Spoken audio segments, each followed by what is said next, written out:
And now, we proudly present Berwick Bulldogs football on Pop Radio. Brought to you by First Columbia Bank and Trust. With you every step of the way. Welsh's Towing and Repair, towing, recovery, and lockout services. Axis Gymnastics Academy in Bloomsburg. Independence Ford, Route 11 in Bloomsburg. S.J. Kowalski Heating and Cooling, the way the earth intended. First Keystone Community Bank. Yesterday's traditions, tomorrow's visions. Mason's Monogram Service for all your Bulldog merchandise. Robert G. Dent Heating and Air Conditioning in Light Street. Red's Roofing, the Roofing Ninjas in Berwick. Lehigh Valley Health Network, the region's leader in orthopedic and sports medicine. The Mayo Funeral Homes of Berwick and Chickashinny. And by Wagner's Trophies and Engravables. Main Street in Bloomsburg. Now with Andy Ulickney, here's the voice of the Dogs, Jim Doyle.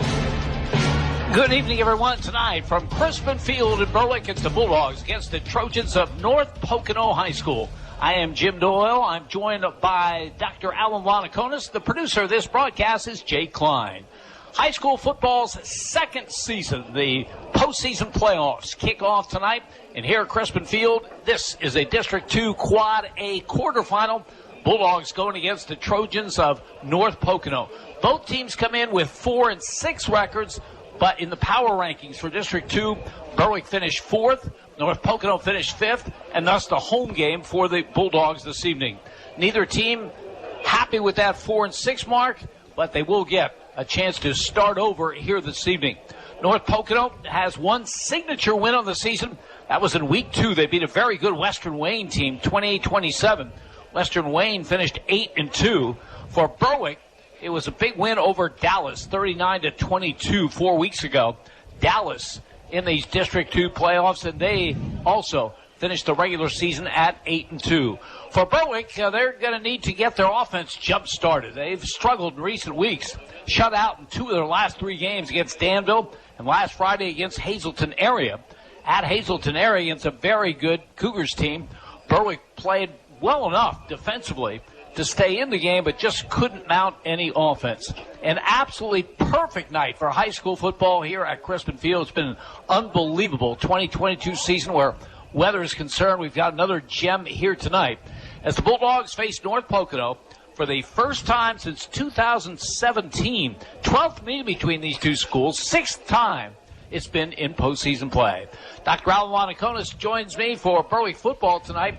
Al, the great thing to me about the postseason, whatever sport you're talking about, is the whole idea of starting over again. Neither of these teams is thrilled with a 4-6 record, but starting tonight, they have the same chance as anyone else with any other record. Yeah, Jim, definitely. It's like a new season.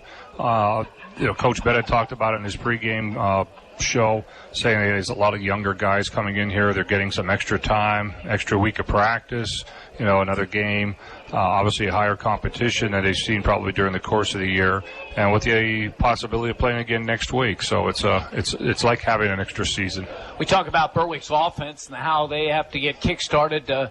Defense has done okay, but boy, they have faced one great running back after another during the course of the season. Mike mentioned some of them, and tonight another one in Michael Blaine. And as he goes, North Pocono goes. Definitely, Michael Blaine's going to be someone that I'm sure the Bulldogs will be keying on. Because, like you said, the way he goes, they go with their wins and the amount of yards that he rushes for. If he's in a plus 150 category, they have a good shot of winning the game. Yeah, in fact, the 4 games that North Pocono have won this season, Michael Blaine has had over 200 yards rushing in each of those games. So we'll be watching that number as the night progresses. If he gets to that magic number, Berwick could have an issue. Oh, definitely. And I think they're going to definitely be keying on that, knowing that his statistically is the main reason why they're successful on those wins. Their passing game hasn't been that strong, so they could really probably load up on him and really key him on defense. I think the Bulldogs need something to happen offensively early for them. In the game at Hazleton Area, they had a great drive in their first possession, first down at the Hazleton Area 14, didn't score. Take the second half kickoff, get a first down at the Hazleton Area 18, don't score. Boy, an early score would be big. Yeah, but the big part of that is they've been able to go from the 20 to 20, but they've hurt themselves with penalties when they got inside the red zone twice against Hazleton last week, and they can't afford to do that tonight. I'll be back later with the keys to tonight's game. When we return, we'll hear from Greg Donald, the head coach of the Trojans of North Pocono. You're listening to Bulldogs football on Pop Radio. Red's Roofing, the roofing ninjas of Berwick. The roofing experts for all of our listening area. With over 30 years experience and great rates, why go anywhere else when Red's Roofing will get the job done right for your roofing, decks, and siding. Specializing in metal roofs, rubber roofs, and shingles. Most of the work is done in one day. Red's Roofing, the roofing ninjas. Now located in Dushore and also serving Bradford and Sullivan counties with owner Harry Titus, a supporter of the Berwick football team and St. Jude Children's Hospital. Call 570-752-4351. Family tradition is the foundation of Nespoli Jewelers, a family tradition started by Joseph Nespoli and continued by his grandson Jonathan. For 3 generations, Nespoli Jewelers have prided themselves on mixing fine with fashion. Jonathan can customize your engagement ring and wedding bands, design a unique piece of jewelry inspired by you, or simply help you find an affordable gift. Service, quality, creativity. Nespoli Jewelers. Yesterday's principles, today's creations. East Front Street in Berwick and online at nespolijewelers.com. Who's ready for some chocolate and wine at Pop Radio's Chocolate and Wine Festival on November 6th at the Pine Barn Inn in Danville? You might want to consider the Wise Markets VIP experience. It includes early admission, so you can have your pick of the yummy chocolates and wine. Your own private room to chill. Wise Market snacks and wine tastings with Laura Good. The Wise Markets VIP experience. Tickets available now at thisispopradio.com. Neighbor Fence Company has fencing for where you want it, serving Columbia, Montour, and Luzerne counties. Neighbor Fence provides top-quality residential and commercial fencing, vinyl, chain link, wood, aluminum, and ornamental fencing, plus vinyl railing and specialty products. Neighbor Fence Company, 1140 State Route 239 in Wapwallopen. Call 570-752-4423 or visit them online at neighborfencecompany.com. Neighbor Fence Company is a proud sponsor of local youth athletic teams. This is Berwick football coach Mike Bennett. You're listening to Bulldogs football on Pop Radio. Berwick High School Marching Band under the direction of Anthony McDonald about to entertain the crowd here at Crispin Field prior to this District 2 Quad A quarterfinal game. Number 4 in the power rankings, Berwick against number 5 seed. That would be North Pocono. The other games in this District 2 4A quarterfinals tonight, the number 1 seed, Crestwood, is at home against Nanticoke. Valley View, the number 2, is at home against Honesdale. And the number 3 seed, Dallas, at home against Wyoming area. The winner of this game tonight will take on the winner of the Nanticoke at Crestwood game. We'll keep you updated on those scores as the night progresses. Well, the star of the North Pocono offense this season has been senior running back Michael Blaine, who has rushed for 1,122 yards and 10 touchdowns. His head coach, Greg Dolan, explains why Blaine is such a talent. Yeah, I think Michael is the kid that really worked in the offseason getting strong and working on his speed through our track program. And he is a kid that's a vertical downhill kid immediately. He plants his foot and gets vertical, and he looks for contact. And then the good part about that is the contact is not good enough. He has the speed to break away. So he's had some pretty long runs for us, over 1,100 yards and 10 touchdowns. Has really been our offense. Done such a great job. Really sustaining drives because how tough of a runner he is. But I think if I had to pinpoint one thing that he does especially well, he plants his foot and gets vertical and gets downhill, and he attacks the defender. And a lot of times in high school football, high school kids don't want to be attacked. And Michael attacks them, and he gets extra yards going vertical for us. Defensively, who's played well for you? Who are your best defenders? Yeah, Tyler Fave always jumps off the page for us. He's really a kid that's played for us for 4 years. 4 years starter at linebacker. Has done a great job for us at linebacker, and our inside linebackers have played well with Marsh and Hoover and Ty, and then our corner Riley Moore, we feel is a pretty good corner. Obviously, he'll have a stiff challenge this week against the talented Berwick Whiteouts, but he's a kid that we think that could step up to the challenge. Well, let's talk about this Berwick team. What impresses you about them? Explosiveness. I think when you look at a kid, going to Kent State and you look at his speed and size, and then you look at the tailback and you look at number 7, number 2. Number 4 really pop off the page, and the quarterback was more than capable. Was at some games live where he threw some great football. So he's with a quarterback and those 3 athletes, 2, 4, and 7, they're good kids, and we really have to slow down their explosiveness. We know we have quite a challenge in slowing down those great athletes. That's Greg Dolan, now in his 11th season as head coach of the Trojans of North Pocono. His career mark 55-60 Last year was a good one for them. They went 10-3, made it to the district finals where they lost to Valley View. One of his biggest career wins was over Berwick. It was the 2016 district final. North Pocono beating the Bulldogs 21-6. Their other District 2 championship came back in 1993. So the Trojans of North Pocono invading Crispin Field tonight. We'll take a look at their starting lineup when we return. You're listening to Berwick Football on Pop Radio.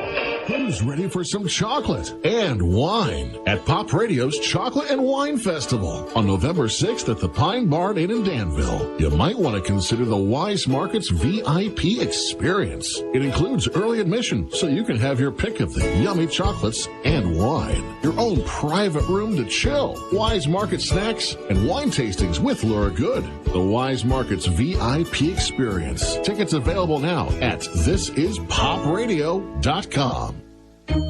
Neighbor Fence Company has fencing for where you want it, serving Columbia, Montour, and Luzerne counties. Neighbor Fence provides top-quality residential and commercial fencing, vinyl, chain link, wood, aluminum, and ornamental fencing, plus vinyl railing and specialty products. Neighbor Fence Company, 1140 State Route 239 in Wapwallopen. Call 570-752-4423 or visit them online at neighborfencecompany.com. Neighbor Fence Company is a proud sponsor of local youth athletic teams. Hi, this is Cassidy from the Independence Ford Service Department, Route 11 in Bloomsburg. Does your Ford or Lincoln vehicle need service? Having trouble getting an appointment at your usual service center? At Independence Ford, we can and will take care of all your service needs. Regardless of where you purchase your Ford or Lincoln vehicle, our goal is to get you back on the road. Give me a call for an appointment today at 784-1414. Come and get a great deal and total satisfaction. Independence Ford, better people, better prices. You've dreamed about it. A day spent sipping wine and eating bonbons. Make the dream come true at our second annual Chocolate and Wine Festival. Sample chocolate treats, cheeses, local wines, and other goodies in support of the Ronald McDonald House of Danville. With a VIP ticket, you can get in an hour early and enjoy exclusive tastings. Pop Radio's Chocolate and Wine Festival. Sunday, November 6th at the Pine Barn Inn in Danville. Made possible by W&L Subaru Nissan Mazda and Collision Center. Get details and tickets now at thisispopradio.com. This is Berwick football coach Mike Bennett. You're listening to Bulldogs football on Pop Radio. Crispin Field, home to Berwick football since 1929, is the venue for tonight's District 2 Quad A quarterfinal. The Bulldogs about to take on the Trojans of North Pocono. By the way, getting back to that interview by Greg Dolan, if you follow the Bulldogs, you know when he was referring to number 2, 4, and 7, who those players are. But in case you don't, number 2 is Bo Sheptock. Number 4 is Spencer Kishbaugh. And number 7 is Dre Wilk. And that trio is really, really a talented one for the Bulldogs. Here is the starting lineup offensively for North Pocono. At the tight end, number 44, Ty LaFave, is a 6'1", 225-pound senior. 10 receptions on the season for 174 yards and 2 touchdowns. When the Trojans go to a double tight end alignment, we'll see a 9th grader, Evan Wolf, number 31, 6 foot, 180 pounds. The left tackle is number 62, Brendan Carney. He is 6'2", 250 pounds, a senior. Zach Hoover starts at left guard. He wears number 50. Zach is 6 foot, 225, a senior. The starting center is number 72, Mason Richards. He's a sophomore at 6'1", 200 pounds. The right guard is number 75, Jake Keating. He is 5'10", 225, a senior. And Zach Catala is the starting right tackle. He wears number 57. He is 6'2", 205 pounds, a junior. At one wide receiver position is number 10, Zach Benzie. He is 6'3", 180, a senior. 5 receptions on the season for 35 yards. The quarterback is number 1, Noah West. He is 5'11", 180 pounds, a junior. He's completing only 41% of his passes. 49 of 120 for 680 yards. 3 touchdowns and 9 interceptions. He will run with the football. He has 173 yards rushing and a touchdown. The leading rusher by far for this team is Michael Blaine. He's a 6'2", 190-pound senior. 204 carries for 1,122 yards and 10 touchdowns. He's averaging 5.5 yards a carry. Against Abington Heights just 2 weeks ago, he had 334 yards rushing. We mentioned this earlier. It's a significant number. They've won 4 games this season. He's been over 200 yards rushing in each of those 4. Leading the way for Blaine from his fullback position, number 23, Zach Gallant. He's 6'2", 225, a junior. 18 carries for 70 yards. A couple other wide receivers, including a guy who's been their big play man, number 11, Riley Moore. He's 5'11", 170 pounds, a junior. According to the statistics in Varsity 570, 10 catches on the season for 245 yards and a touchdown, so averaging 24.5 yards reception. We'll also see number 3, Cole Thomas, 5'10", 180, a junior, 2 catches on the season for 8 yards. That is the starting lineup for the Trojans of North Pocono under Greg Dolan in his 11th season as head coach. They have struggled on the offensive end this season. They've been shut out 3 times, 7 points in 2 other games, and averaging just 12.9 points per game. We'll check the starters for the Bulldogs when we return. You're listening to Berwick Football on Pop Radio. Hi, this is Cassidy from the Independence Ford Service Department, Route 11 in Bloomsburg. Does your Ford or Lincoln vehicle need service? Having trouble getting an appointment at your usual service center? At Independence Ford, we can and will take care of all your service needs. Regardless of where you purchase your Ford or Lincoln vehicle, our goal is to get you back on the road. Give me a call for an appointment today at 784-1414. Come and get a great deal and total satisfaction. Independence Ford, better people, better prices. You've dreamed about it. A day spent sipping wine and eating bonbons. Make the dream come true at our 2nd annual Chocolate and Wine Festival. Sample chocolate treats, cheeses, local wines, and other goodies in support of the Ronald McDonald House of Danville. With a VIP ticket, you can get in an hour early and enjoy exclusive tastings. Pop Radio's Chocolate and Wine Festival. Sunday, November 6th at the Pine Barn Inn in Danville. Made possible by W&L Subaru Nissan Mazda and Collision Center. Get details and tickets now at thisispopradio.com. Red's Roofing, the roofing ninjas of Berwick, the roofing experts for all of our listening area. With over 30 years experience and great rates, why go anywhere else when Red's Roofing will get the job done right for your roofing, decks, and siding, specializing in metal roofs, rubber roofs, and shingles. Most of the work is done in one day. Red's Roofing, the roofing ninjas, now located in Dushore and also serving Bradford and Sullivan counties with owner Harry Titus, a supporter of the Berwick football team and St. Jude Children's Hospital. Call 570-752-4351. Family tradition is the foundation of Nespoli Jewelers, a family tradition started by Joseph Nespoli and continued by his grandson Jonathan. For 3 generations, Nespoli Jewelers have prided themselves on mixing fine with fashion. Jonathan can customize your engagement ring and wedding bands, design a unique piece of jewelry inspired by you, or simply help you find an affordable gift. Service, quality, creativity. Nespoli Jewelers. Yesterday's principles, today's creations. East Front Street in Berwick and online at nespolijewelers.com. This is Berwick football coach Mike Bennett. You're listening to Bulldogs football on Pop Radio. Postseason football.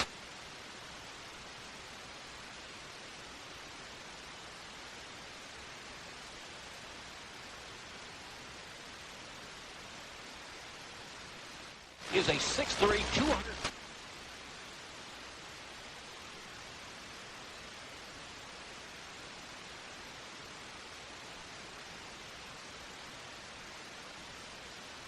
Number 71, Harrison Snyder. He's 6'1", 210, a junior. Berwick has 2 ninth graders playing the starting guard positions. One is number 56, J.J. Leonard. He started all season. 5'11", 210-pounder. The other one is Matt Gordner, who got his first start last week. He wears number 62. He's 5'11", 2.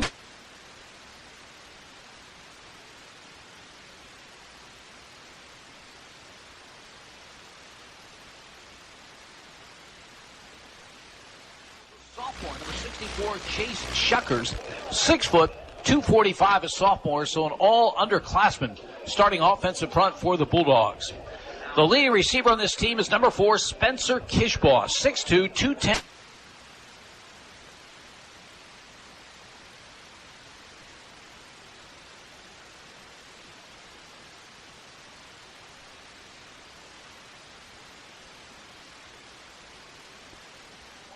A senior, 22 catches on the season for 304.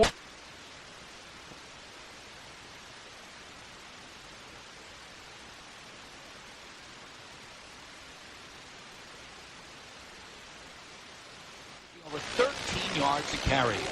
The quarterback is number 12, Matt Lunzinski. The 6 foot, 217-pound senior has completed 51% of his passes for 1,268 yards, 15 touchdowns, and 9 interceptions. The leading rusher on this team is number 2, Bo Sheptock. He is a 5'10", 168-pound sophomore, averaging 4.7 yards a carry, 427 yards and 2 touchdowns and 89 attempts. They'll also throw to him. He has 17 receptions. That's third on the team for 274 yards and 2 touchdowns. Fullback, when they use one, well, we'll likely see number 32, Caden Hunter, 5'9", 193, a senior, or Mike Vaughn, number 44, a 5'9", 200-pound senior. That's the starting lineup offensively for the Bulldogs. Under Mike Bennett, the 45-year-old is in his first season as head coach of the Bulldogs. Their offense averaging 25.3 points per game. The Bulldogs against the Trojans. The keys to tonight's game, Al Wanakonis. Okay, thank you, Jim. Yeah, definitely you kind of set the table right off the bat with Michael Blaine and their coach, Coach Bennett did. He's the man as far as North Pocono is concerned. You talked about his 204 yards rushing, or attempts. He carried the rock that many times for 1,122 yards. When you look at the next leading rusher on the team, it's their quarterback at 173 yards, and then everybody else is under 100 yards. So obviously he's a tough running back. He looks for contact, and then he has the speed also that once he makes a contact and he gets to the open, he can move.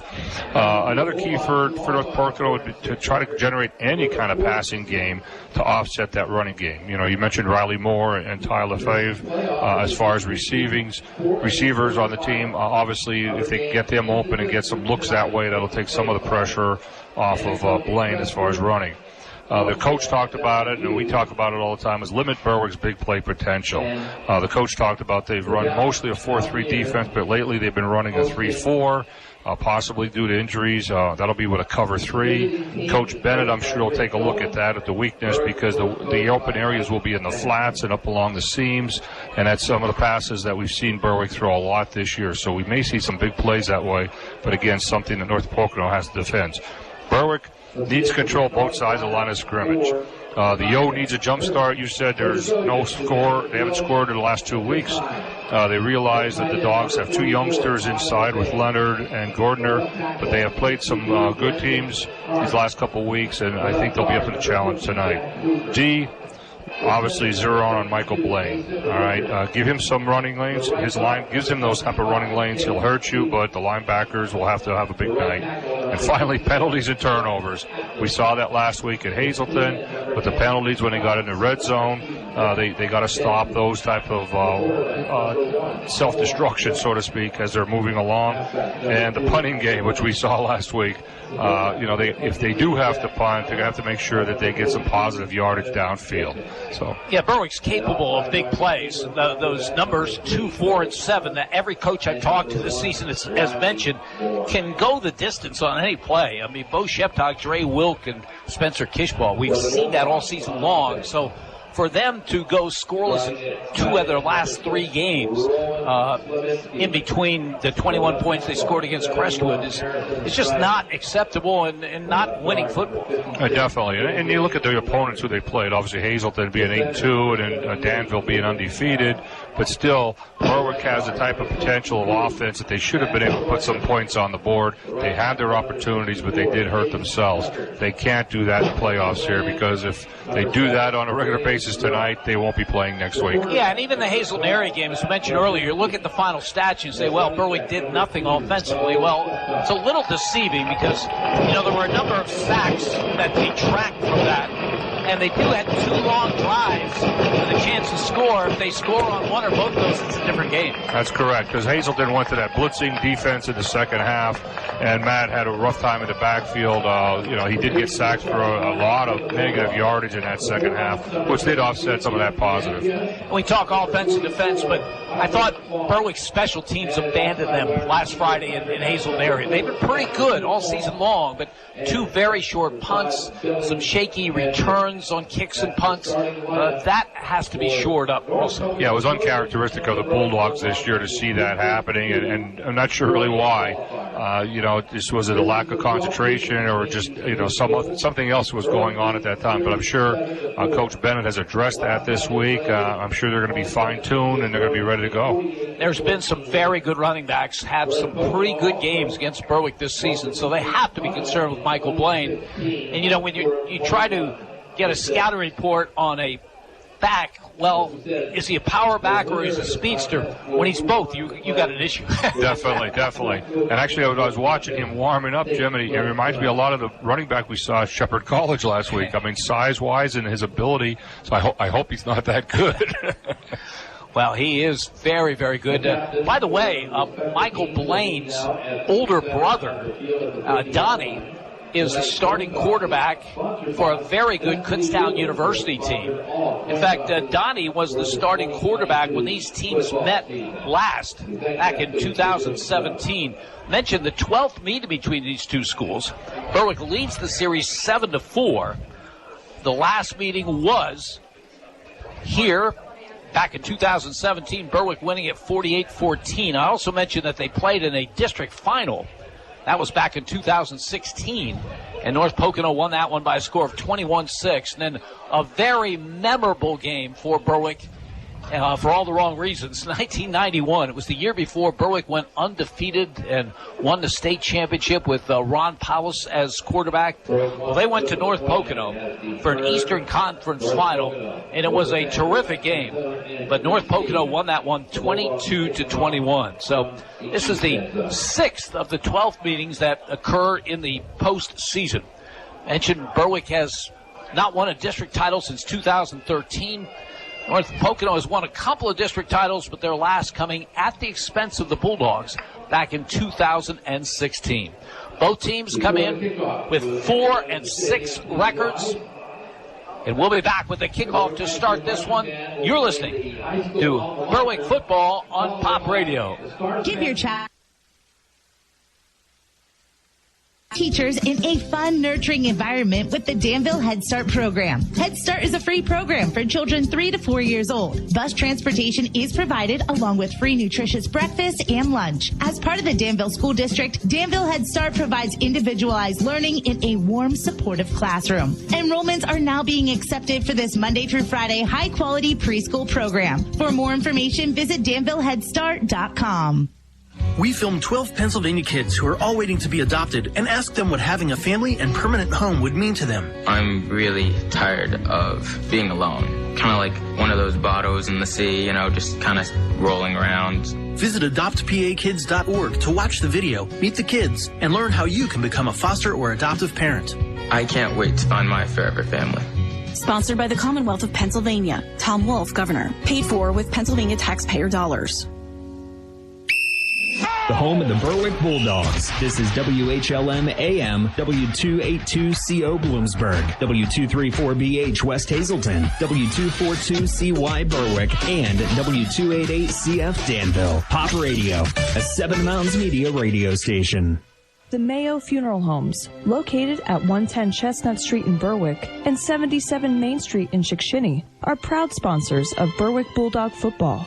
The Mayo Funeral Homes, serving all faiths, makes it easier for those you love with pre-arranged funeral counseling, insurance, and pre-financed funerals. Mayo Funeral Homes also offers expert guidance in both traditional and cremation services. Mayo Funeral Homes, perfection in every detail.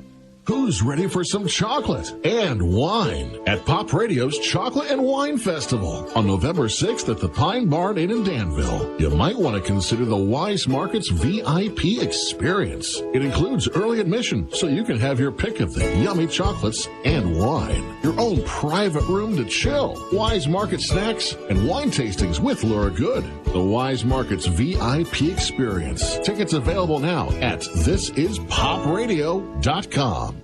This is Berwick football coach Mike Bennett. You're listening to Bulldogs football on Pop Radio.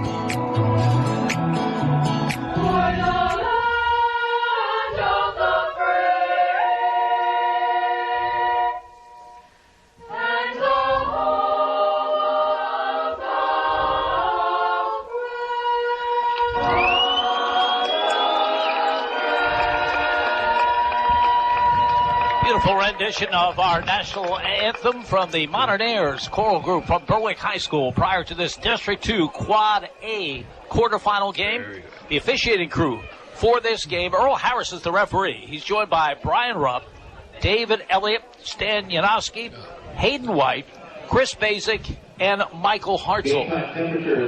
Berwick won the toss, deferred to the second half, so we'll get our look at the offense of North Pocono, led by Michael Blaine. The PA announcer, Gary Kreischer, just announced that the game time temperature is 64 degrees. Oh.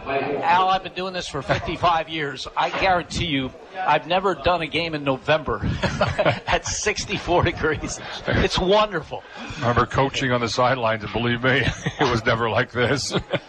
Well, there's a chance that you and I will be in Erie next Saturday, and I'm putting a bet down right now that it won't be 64 degrees.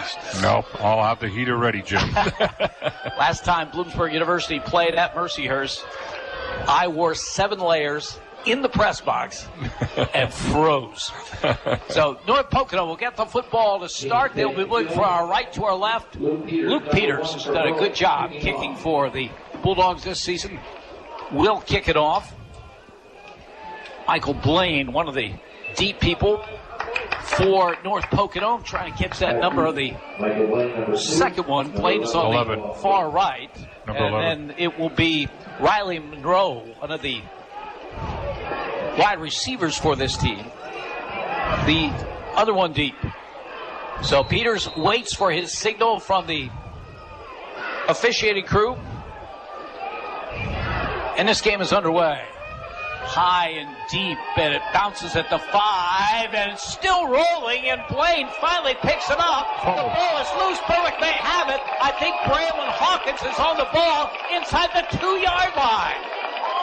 So a problem 16. with the return. Braylon Hawkins on the recovery, as I mentioned, and down at the 2-yard line is where Berwick will take over the football. Blaine was all sorts of confused with that kick. Yeah, the ball hit funny. I mean, I thought it looked like he thought it was going to go in the end zone when it didn't. It took a funny bounce, and then he fumbled it trying to pick it up. So Berwick with a big break early. Caden Hunter is the fullback ahead of Bo Sheptock in the I formation from the 2-yard line. It's Sheptock trying the left side. He's buried at the 5-yard line. Making the stop for North Pocono is Zach Hoover. He, Ty LaFave, and Ryan Marsh are the linebackers. Mason Richards, Zach Hatala, Jake Keating, and Zach Gallen are the front 4. The corners, Riley Moore and Cole Thomas, Michael Blaine, and Noah West are the safeties. That's a loss back to the 4-yard line, 2nd and goal. Yeah, he just shot that gap. It was untouched, and before Bo even got a chance to look up, he was hit. 2nd down, Berwick. From the North Pocono 4. Lonsinski under center. Gives the ball to Sheptock. Tries the right side. Turns the corner, and he's brought down. There will be a flag on the play. Face mask, I believe, which is unfortunate for North Pocono, as it would have been brought down right at the line of scrimmage in second. Instead, it will be a face mask call and a walk-off to the 2, and it will remain 2nd down. Yeah, that was Ryan Marsh came in to make this stop, and it looked like it was reaching for the shoulder pads and happened to get his face mask. Really not that much damage to North Pocono.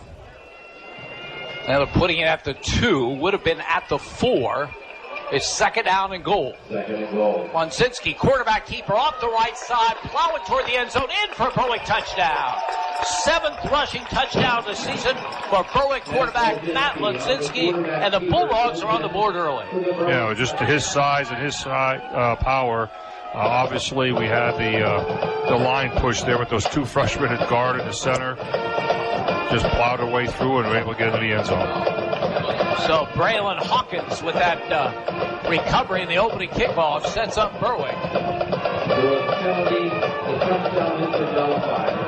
Wait a minute, they're calling it a penalty against Berwick. What was the penalty?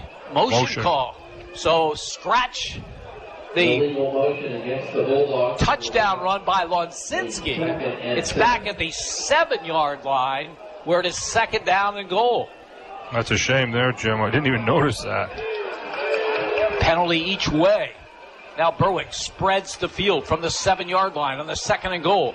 And Lonsinski fakes a handoff, keeps the football, and gets it in the end zone a second time. This time there are no flags, and this time Berwick does take an early lead. Yeah, it was just a predetermined quarterback draw. They split everybody out. They're running that 4-3 defense down there, so the secondary had to spread out with them. Once there was an opening, he just stepped up, took the 7 yards right into the end zone.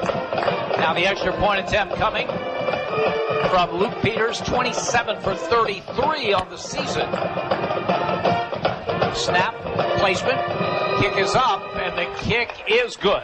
Time on the field. 10:56 remaining first quarter. Berwick 7, North Pocono nothing. You're listening to Bulldogs football on Pop Radio. Reds Roofing, the roofing ninjas of Berwick, the roofing experts for all of our listening area. With over 30 years experience and great rates, why go anywhere else when Reds Roofing will get the job done right for your roofing, decks, and siding, specializing in metal roofs, rubber roofs, and shingles. Most of the work is done in one day. Reds Roofing, the roofing ninjas, now located in Dushore and also serving Bradford and Sullivan counties with owner Harry Titus, a supporter of the Berwick football team and St. Jude Children's Hospital. Call 570-752-4351.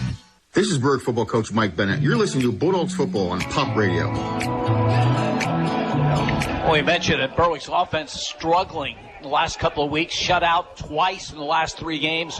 Needed something to happen positively early on. They got the break on the recovery by Braylon Hawkins on the opening kickoff. Matt Lonsinski goes in from the 7-yard line after a penalty. And Berwick with a 7-0 lead, 10:56 to go in the first. They still made it interesting, though, to get the 7 points. Yeah, penalties both ways, making it interesting as Peters kicks off very, very high. Blaine at the 10, to the 15, to the 20, and Michael Blaine over the 25, out near the 28, maybe the 29-yard line. That's where North Pocono will put in play against a Berwick defense that lines up with Harrison Snyder and Rowan Slabinski at the ends. Chase Shuckers and Liam Carroll at the tackles. The linebackers, Spencer Kishbaugh, Tristan English, and Braylon Hawkins. The corners, Josh Kishbaugh and Billy Hansen. The safeties, Trey Wilk and Bo Shepton. They talk about Mike Blaine running hard. He took Ethan Packer and ran right over him. 1st and 10 from the 29-yard line. The handoff is to Blaine. Trying to sweep the left side, lowers the shoulder, gets over the 30, out to about the 33. Josh Kishbaugh, Harrison Snyder in on the play. That time they had Blaine out to the right, came around and took the handoff. They're going to mark it at the 33, so give Michael Blaine 4 yards on his first carry of the night. 2nd and 6, North Pocono. It looks like they're going to, on that play, obviously, they try to rely on his speed on that. And he almost got to the corner, but Kishbaugh came up and made a nice play at the sideline. Noah West is the quarterback. He tried to the sideline, got the play call. He's got a slot to the right side. I formation behind him. Benzie in motion to the left. And rolling right is West to throw, and he fires it too low for the intended target, the tight end, LaFave. So it'll be a 3rd down and 6 coming for the Trojans at their own 33. Yeah, the quarterback had some, when he got the snap, he was kind of bobbling it as he was rolling out. That might have threw his timing off a little bit because it was a timing play in the flat to the fullback, so it wasn't too accurate. West again goes to the sideline for the play call. Trots in 3rd down and 7. First 3rd down call of the night for either team. 2 receivers to the right. Blaine is wide to the left. Back to throw is West. Fires downfield, incomplete. Good pass rush. Braylon Hawkins was coming hard. Spencer Kishbaugh as well. Caused the pass to come up short.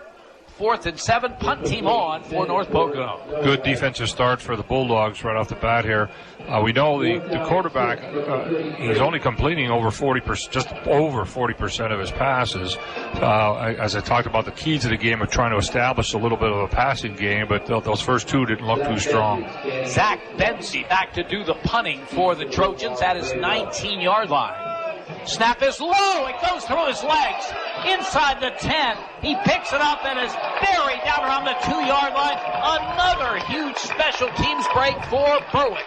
Yeah, Spencer Kishbaugh was all over that. Once he saw that ball hit the ground, he was a man on a mission flying down there. Made the tackle at the 3-yard line. You know, I was just about to announce who the long snapper was.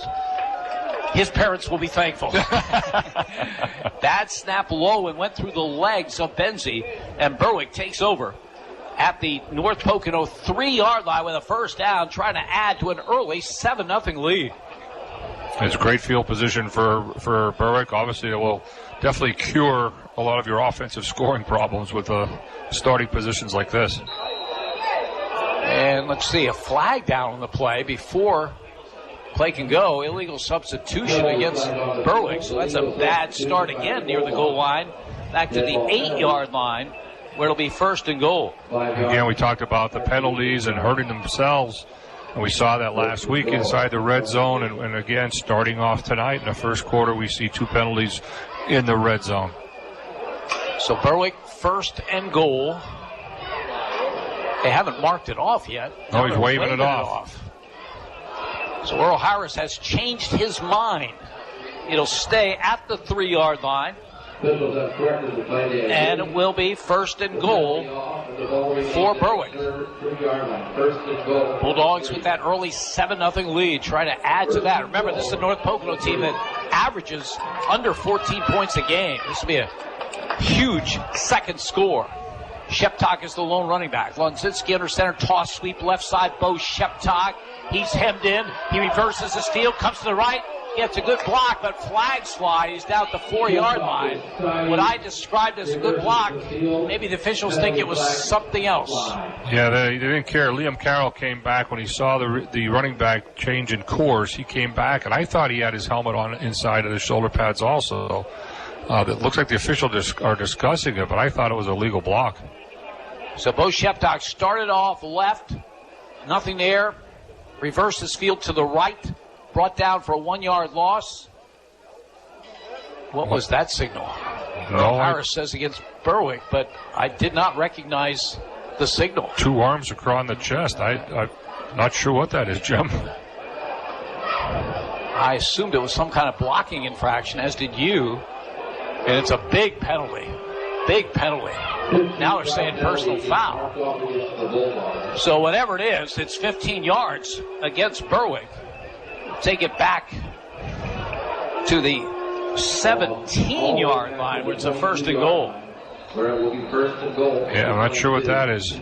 No, the 22-yard line, excuse me. That's a huge penalty. So is that after the loss they added? It's still first down as they pass to the far side to Dre Wilk. Makes a nice move to the 20, to the 15, still on his feet. He gets down to the 12-yard line. So they get 10 yards back on the quick out to Dre Wilk, who is so tough in the open field. Yeah, and that's part of that when we talk about the 4-3 defense, or 3-4 defense that they're running, and if they're running that cover 3, the flats and the seams are going to be open because you really only have one corner there, and if you have an offensive man going downfield, that kind of opens up that whole area. That time the wide receiver was used as a blocker. That's a second down and goal now for Berwick at the North Pocono 12-yard line. Bulldogs move from our left to our right in this opening quarter. Man in motion. The give on the play is to Sheptock. Gets ahead of steam and is brought down at about the 6-yard line. It'll be a third down and goal, Berwick. From the 7 is where they're marking it.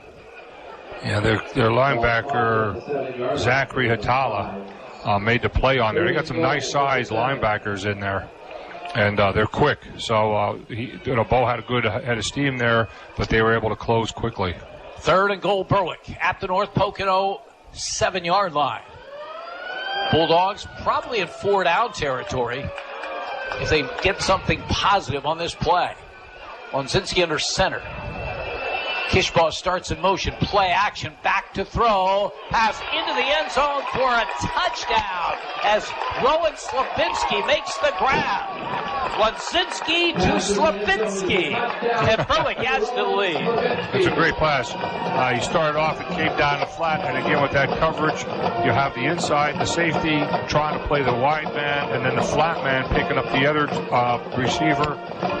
There was confusion there on the defense, and that's what allowed him to be open on that side of the corner of the end zone. 16th touchdown pass of the season for Matt Wadzinski. The second touchdown reception for Slavinsky as Luke Peters kicks it through. 8:30 to go opening quarter. Berwick 14, North Pocono nothing. You're listening to Berwick Football on Pop Radio. Family tradition is the foundation of Nespoli Jewelers, a family tradition started by Joseph Nespoli and continued by his grandson Jonathan. For 3 generations, Nespoli Jewelers have prided themselves on mixing fine with fashion. Jonathan can customize your engagement ring and wedding bands, design a unique piece of jewelry inspired by you, or simply help you find an affordable gift. Service, quality, creativity. Nespoli Jewelers. Yesterday's principles, today's creations. East Front Street in Berwick and online at nespolijewelers.com. This is Berwick football coach Mike Bennett. You're listening to Bulldogs football on Pop Radio. Berwick takes advantage of 2 North Pocono special teams errors early on. Punch in 2 scores. Wadzinski with a touchdown run and a touchdown pass. 14-0 Bulldogs. 8:30 to go in this opening quarter. I'm sure Coach Bennett is very happy with the start. Obviously, field position really helped. Yeah, those penalties have to be a concern. It's ball fielded at the 10-yard line. The return to the 15, to the 20, and Riley Moore still on his feet and returns over the 35. Nice return by him. And North Pocono will take over the football. Trojans in a 14-0 hole. And I mentioned it's a team that doesn't score a lot of points. 12.9 a game on the season. Last thing they wanted was those early problems on special teams, but it is what it is with 8:21 to go in the first as they take over at their own 37-yard line. Yeah, it'll be curious to see now they're out of their own end zone area, see if they open up their offense, and they are. Here we go, a single back. But that single back is Michael Blaine, and he gets it on a delay, and he is met by Tristan Kishbaugh. Second effort will get him a couple to the 39, maybe the 40-yard line. It'll be a second down call coming. They're marking at the 39, 2 yards for Michael Blaine. Yeah, it was just a simple, almost like a draw, basically. Quarterback looked upfield. There was a little delay, handed off to him. No lead back. He found a gap. He read it, found the lane. It looked like the B gap. Problem with that the quarterbacks or the linebackers were just sitting there waiting for him. Second down at 8. Some confusion on Berwick. A player came off, and no one was going on. Now Ethan Lear gets into the defense on this second down call, and West back to throw, and he's looking long down the far side, and Benzie goes up and makes the catch at the Berwick 38-yard line. Terrific pass play. Noah West to Zach Benzie. Pass completed to number 10, Zach Benzie. Yeah, it was just a simple fly pattern on the outside. He threw it to the inside shoulder. The receiver saw the ball coming, went up in the air for it, made a nice catch. 23 yards on the reception by Zach Benzie. So North Pocono finally gets something positive to happen for them in this opening quarter. And they now have a first down at the Berwick 38-yard line. Cole Thomas, wide receiver, to the right, comes in motion. And West fakes handoff and keeps the football, and he's brought down after a short gain on the play. It's Spencer Kishbaugh making a nice open field tackle. Yeah, they run that quarterback a lot. He's the second leading rusher on the team with just under 200 yards. But he has, I believe, about 67 attempts on the season. So, obviously, he does carry the ball a lot. Second down and 9, just a yard on that play. Spencer Kishbaugh, number 4 on the team in tackles, coming in with 81, having a terrific senior season. Here's the second down call. I formation, and Cole Thomas, the left end, loses his concentration and moves.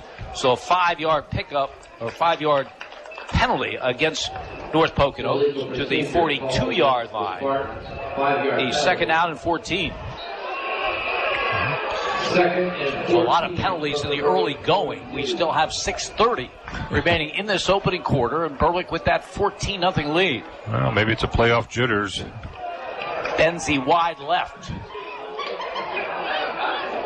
More wide right. The call goes to Blaine, and he powers ahead for a couple to about the Berwick 39-yard line. Make it the 40, just 2 yards on the carry.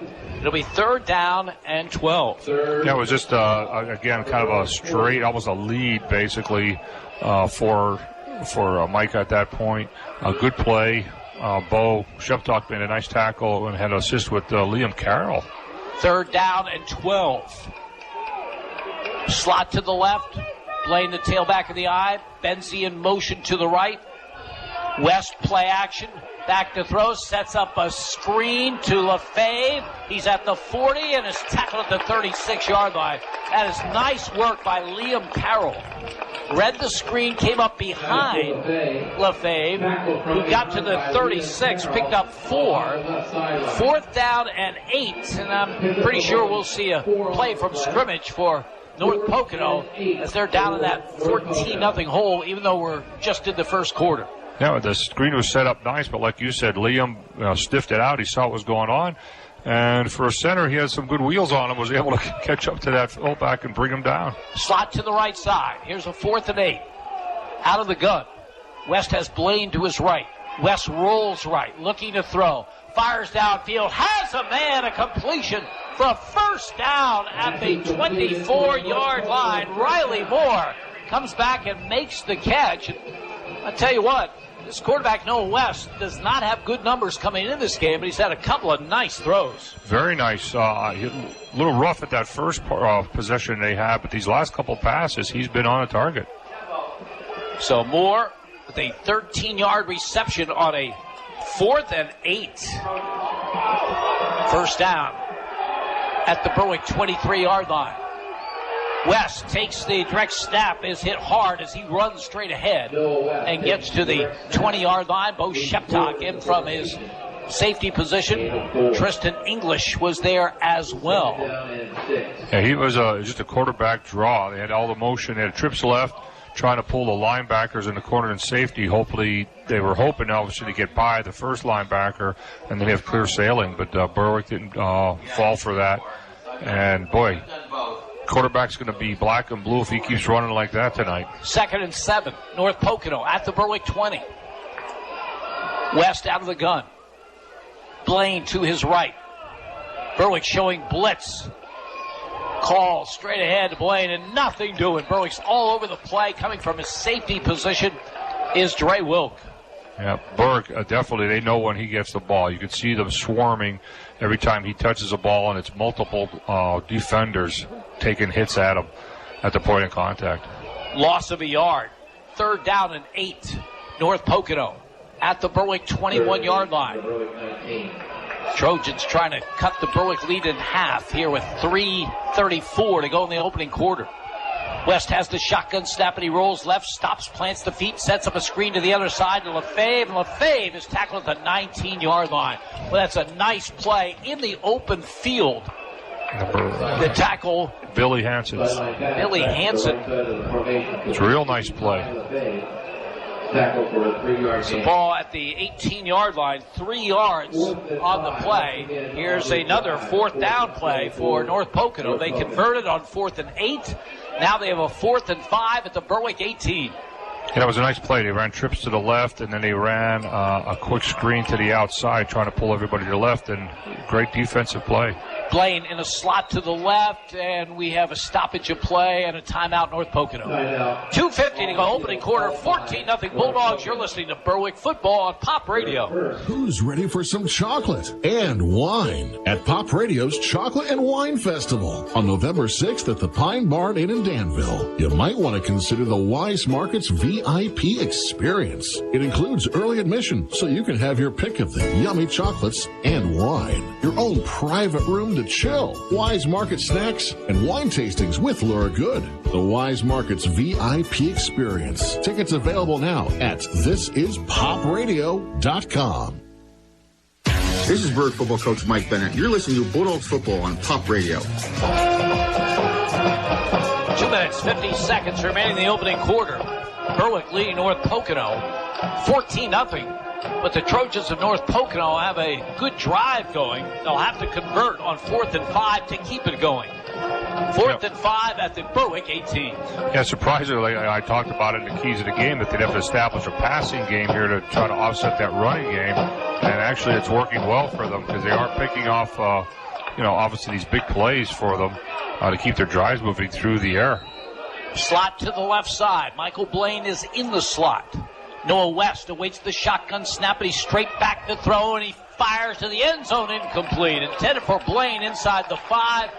Very good coverage by Dre Wilk, and Berwick will take over the football. Yeah, it was good coverage all around. It was a predetermined pass. It looked like he was going to throw that ball to the wide out in any case. Just didn't have enough behind it.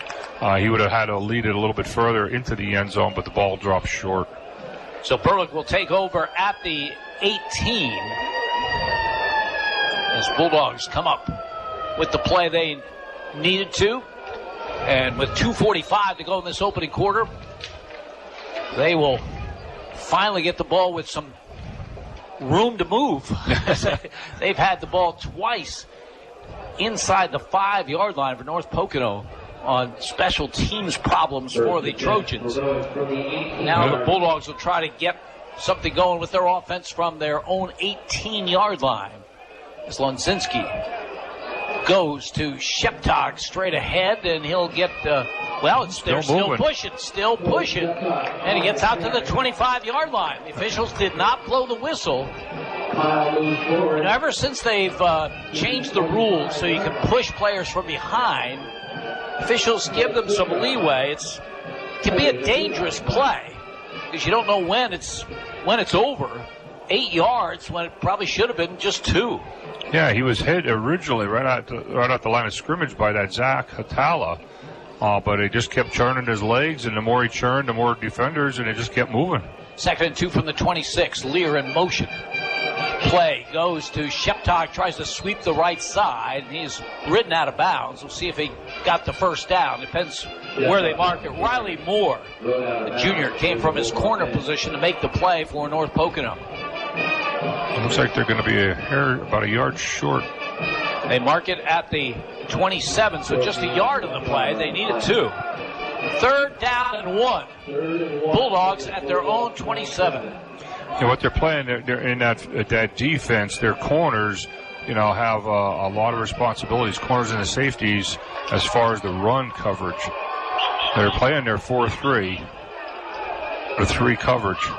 3rd down and 1, and what a hit as the handoff went to Sheptog, and he was clobbered 3 yards deep. Zach Hoover, 50. Zach Hoover came right up the gut and took him down. Boy, whoever was supposed to block him did not.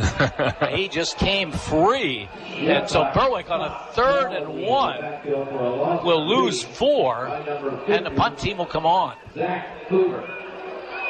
As Zach Benzie and Riley Moore deep for North Pocono.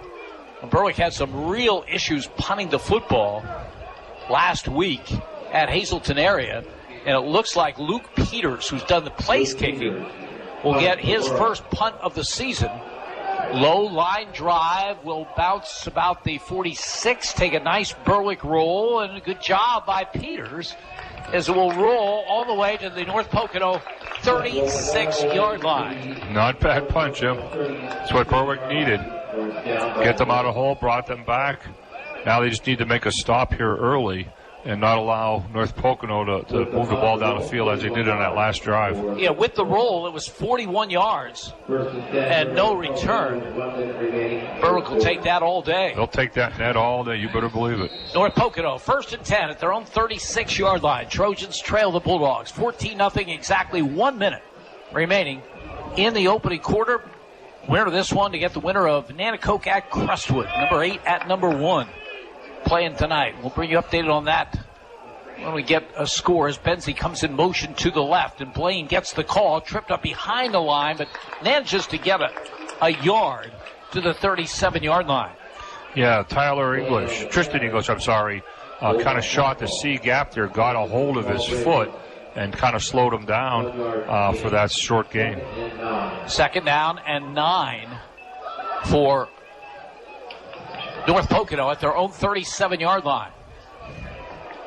Riley Moore wide to the right. Zach Benzie wide left. I formation behind Noah West, who's back to throw, and he fires, and it goes through the arms of Benzie at the 41-yard line, incomplete. Yeah, it was just basically he drove down, take the corner with him a little bit, stopped. The ball was just a little bit too high for his reach, but he was open. 3rd down and 9, North Pocono at their own 37-yard line. Be curious to see if Berwick will be coming with a full blitz, or they just play back, give him a couple yards to force the punt. Berwick gets after the quarterback. 21.5 sacks on the season as a team. Here's a 3rd and 9. West has the snap, and he rolls right. Gets a block, looks downfield, fires at the last minute, has a man for a first down in the Berwick 46-yard line. It's Riley Moore on the catch. Nicely done by Noah West. Yeah, Noah West is obviously performing well above his stats for the year. 14 yards on the completion to Riley Moore on a 3rd down and 9. Yeah, the ability of rolling out gave him time to see where the receivers were. First quarter in the books here at Crispin Field. Berwick 14, North Pocono nothing. You're listening to Bulldogs football on Pop Radio. Neighbor Fence Company has fencing for where you want it, serving Columbia, Montour, and Luzerne counties. Neighbor Fence provides top-quality residential and commercial fencing, vinyl, chain link, wood, aluminum, and ornamental fencing, plus vinyl railing and specialty products. Neighbor Fence Company, 1140 State Route 239 in Wapwallopen. Call 570-752-4423 or visit them online at neighborfencecompany.com. Neighbor Fence Company is a proud sponsor of local youth athletic teams. This is Berwick football coach Mike Bennett. You're listening to Bulldogs football on Pop Radio. Well, Berwick leading North Pocono 14-0 in this District 2 Quad A quarterfinal that is finished with the first quarter at Mountaintop tonight. The number 1 seed Crestwood leading Nanticoke 14-0. Again, the winner of this game will get the winner of that one in the semifinals next week.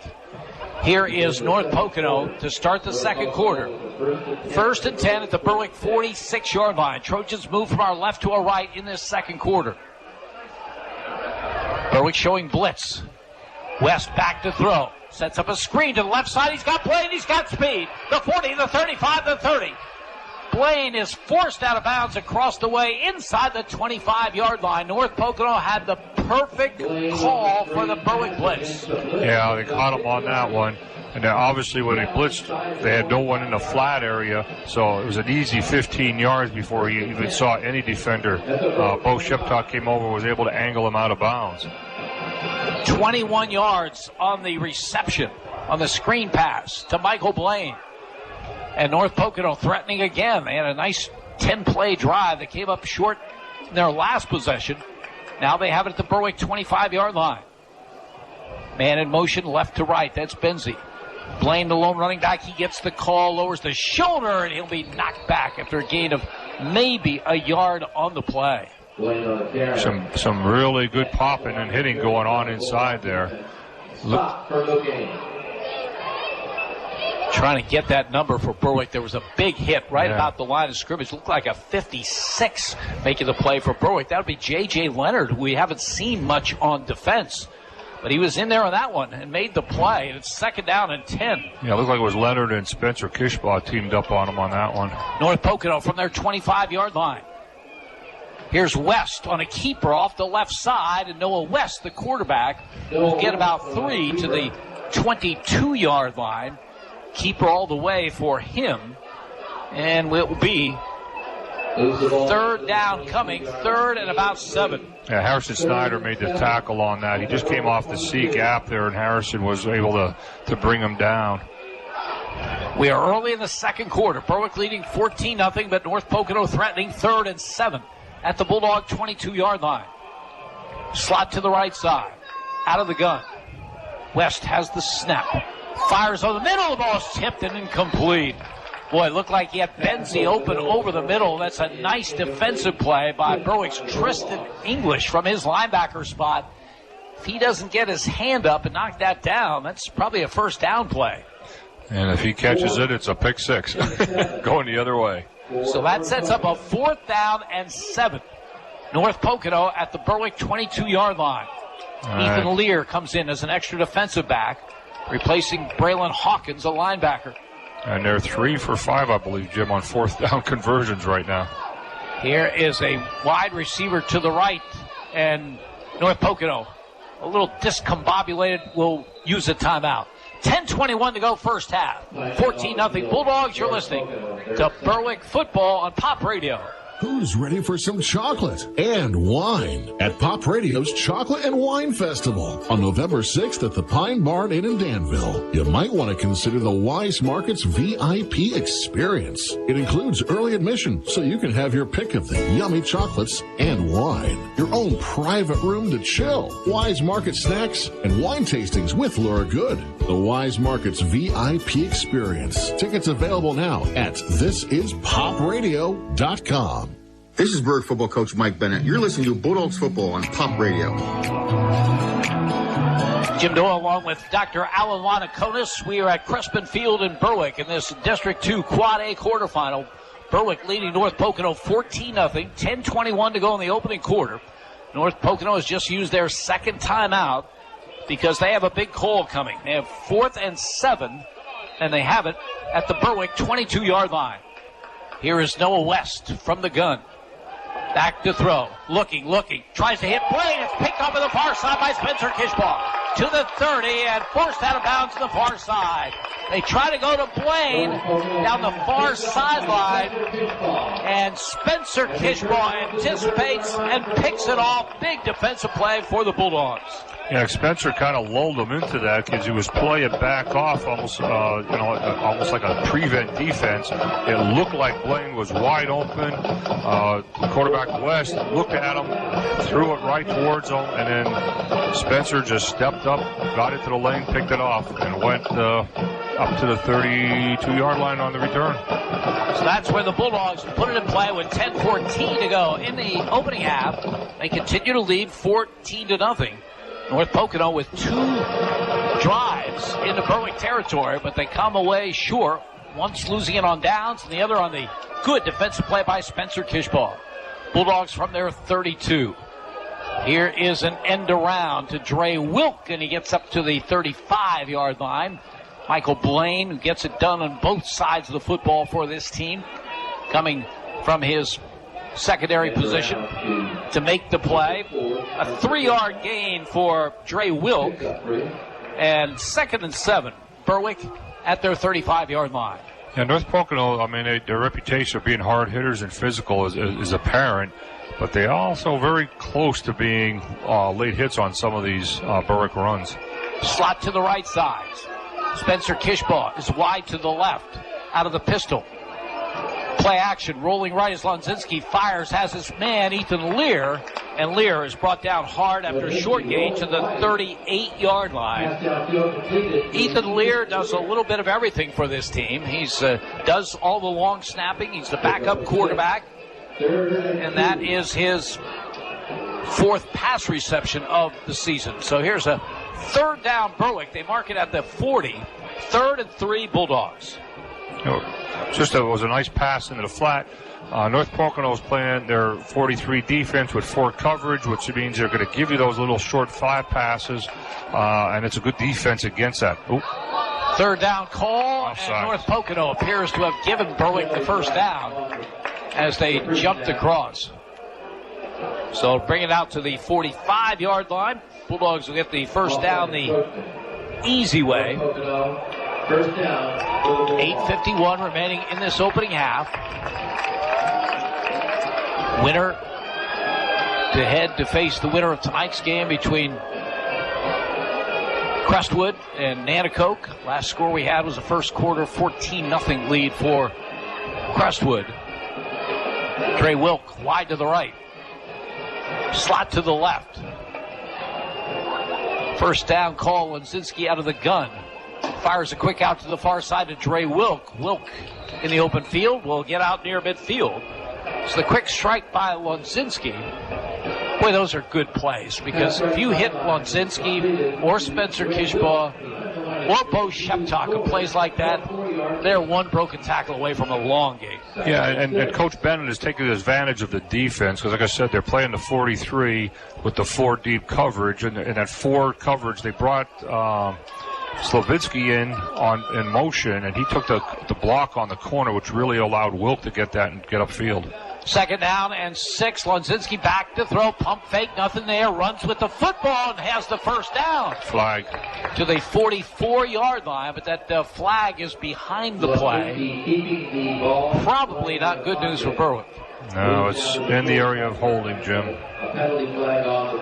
Ever since that Dallas game, Matt Lonzinski has used his running ability to effectiveness, as that penalty brings it back to the 38-yard line, and it'll bring up a 2nd down and 17 for the Bulldogs.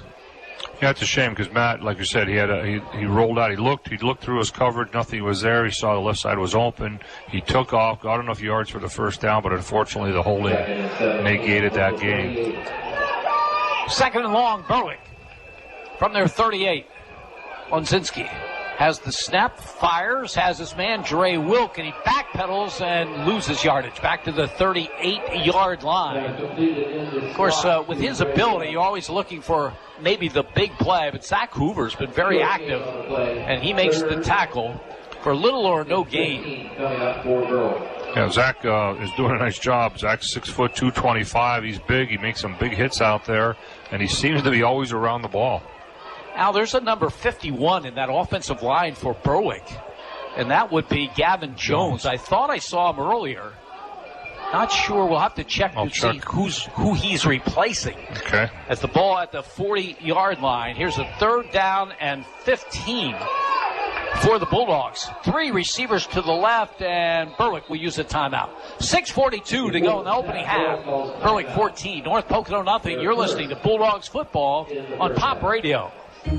Neighbor Fence Company has fencing for where you want it, serving Columbia, Montour, and Luzerne counties. Neighbor Fence provides top-quality residential and commercial fencing, vinyl, chain link, wood, aluminum, and ornamental fencing, plus vinyl railing and specialty products. Neighbor Fence Company, 1140 State Route 239 in Wapwallopen. Call 570-752-4423 or visit them online at neighborfencecompany.com. Neighbor Fence Company is a proud sponsor of local youth athletic teams. This is Berwick football coach Mike Bennett. You're listening to Bulldogs football on Pop Radio. 6:42 to go in the opening half. Berwick 14, North Pocono nothing. Bulldogs following their timeout will have a 3rd down and 15 at their own 40-yard line. Yet it is Gavin Jones, a sophomore, in at a guard position.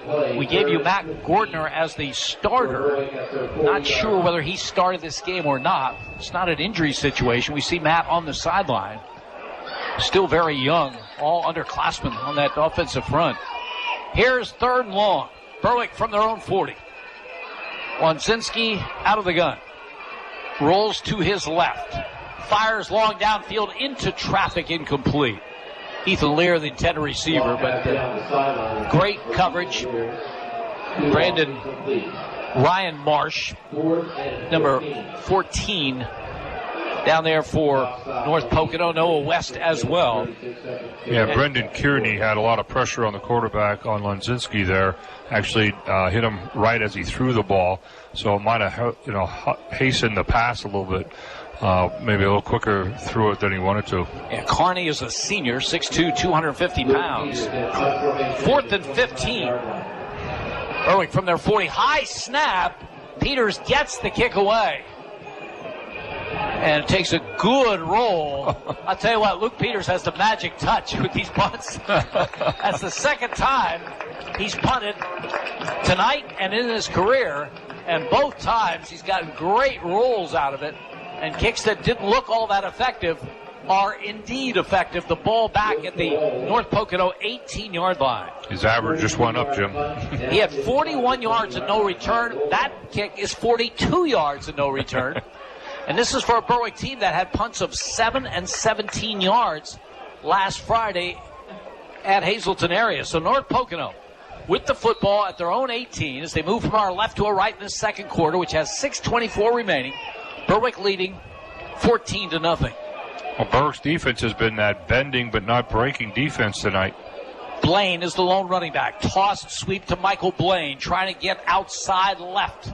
Lowers the shoulder and gets a pretty good first down carry. We'll see where they mark it. Again, he's that rare combination of speed and power, but Berwick strung it out pretty well. Didn't give him the corner. He'll get just 3 to the 21-yard line, 2nd down and 7. Yeah, Josh Kishbog was able to get out there and push him out to the outside, which prevented a long gain. 2nd and 7. 2nd down and 7. Noah West out of the gun. Has the snap and he rolls right. Fires across his body, and a nice catch out here over the 36-yard line for a first down. That's Zach Benzie. You know, you look at stats, and I'm sure Berwick looked at film, and you don't see a lot in the passing game, but, you know, so far, North Pocono, with the exception of that interception, has looked pretty good throwing the football. Yeah, they're running some nice patterns. That was just a deep out. Benzie came right down the seam, then took it to the outside. The pass was right on the hands. They're giving him some time with the rollout. 15 yards on the reception by Zach Benzie. Had a 23-yarder earlier. North Pocono, first down at their own 36. West back to throw, sets up a screen to the left side, has Blaine looking for room, and nothing there. Is brought down to 39. Boy, did Berwick read that one well. He's so dangerous in the open field. And Tristan Kishbaugh and Bo Sheptog, both there, made a great play. That's where Bo Sheptog's and Kishbaugh's speed was evident on the defense there, because he had the hole outside. They beat him to the outside, even though he had a wide open there, forced him to cut inside, and then the tackle was made. Tristan Kishbaugh made that stop. He's number 2 on the team in tackles coming in with 90 on the season. So they pick up just a couple. Here's a 2nd and 7 from the 39. West gives to Blaine, hit behind the line. He'll lose yardage back to the 36-yard line. Tristan English one more time. Yeah, Tristan's having a nice game tonight. Good tackle. Got him by the ankle. Had he not held on to him, he had a lot of running room down this sideline. 3rd and 9. So here is a 3rd down and 9 for the Trojans at their own 37-yard line as we go under 5 minutes remaining in this opening half. Slot to the right side. West out of the gun. Blaine to his right. Rolling right is West. Looking, still looking. Fires the sideline. Coming back, trying to make the catch is Moore, and he could not stay in bounds. He is ruled out of bounds, and so it'll be a punting situation coming for the Trojans. It's basically the same pass play that they ran before, but this time Moore did the deep out, and Benzing went down on the fly on the seam. So Dre Wilk back anticipating the punt from Zach Benzie. Remember, they tried to punt in that opening quarter, and a bad snap gave Berwick a big break. Benzie back at his 23. This time, good snap. Kick is away. Flutters in the air. Dre Wilk will let it roll. Takes a Berwick roll. They don't have the Luke Peters magic, and will go dead at the Berwick 42-yard line. So the Bulldogs, with 2 timeouts remaining and 4:40 on the clock,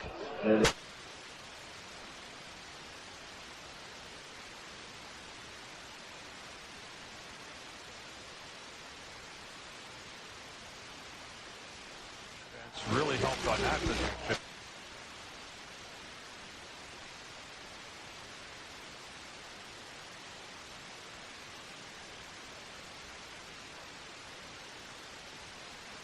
During the course of the year. Matt Gordner is back in there at the right guard position for this possession. It's after a shift. Caden Hunt is the wing on the left. Lunzinski takes the snap, gives to Sheptock. There's running room for him over midfield. Forced out of bounds to the 45. So Berwick does some shifting.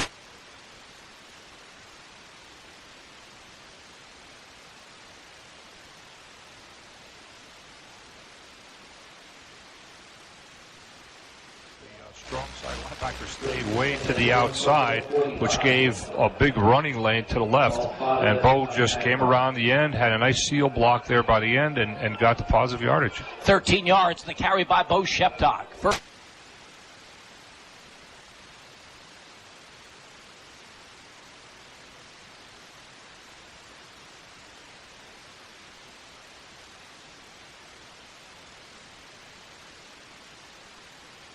Yard line. We have a penalty flag also, Jim.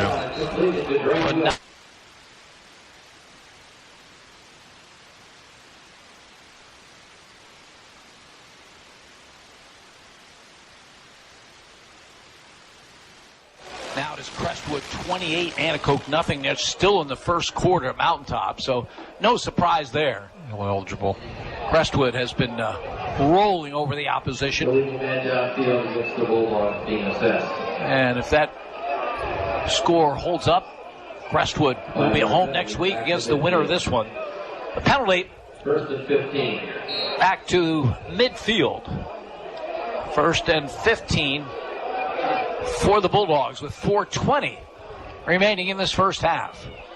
Not sure which lineman was down, but he couldn't have been down too far, Jim, because I was watching on the inside there, and they were doing a great job blocking. Offset eye, rolling right is Lunzinski, fires low, but it's picked off by Wilk, and then he's gang tackled at about the 45-yard line. Yeah, they'll get the 5 yards back on the penalty. Is completed to Dre Wilk.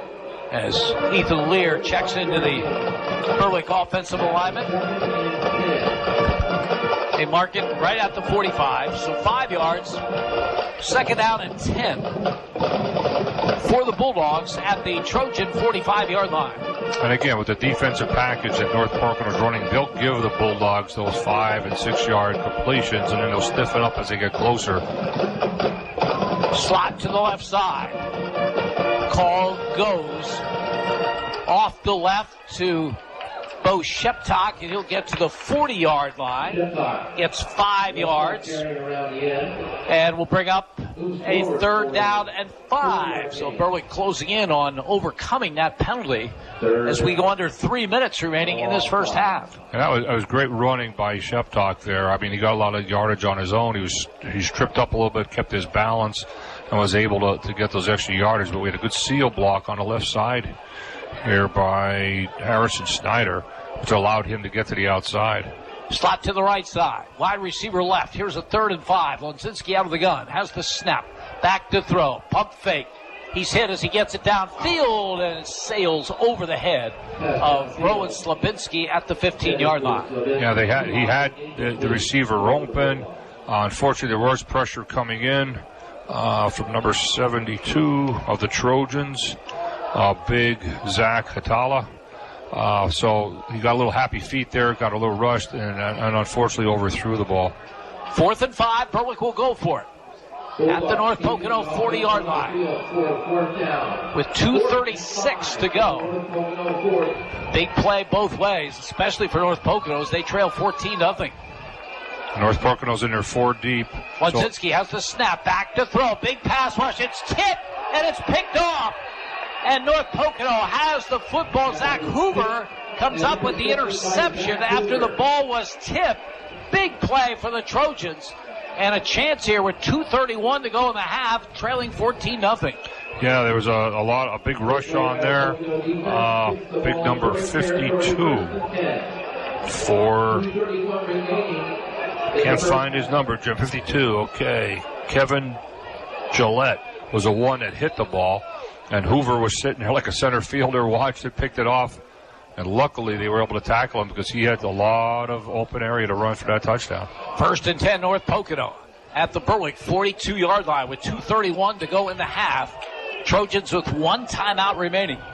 West out of the gun, has the snap, and he rolls left. Chase Shucker's in pursuit, and West is finally brought down right about the line of scrimmage. May have lost a half yard. Billy Hansen coming from the secondary to make the play. They mark it at the 43, so it is a loss of a yard. Second down and 11.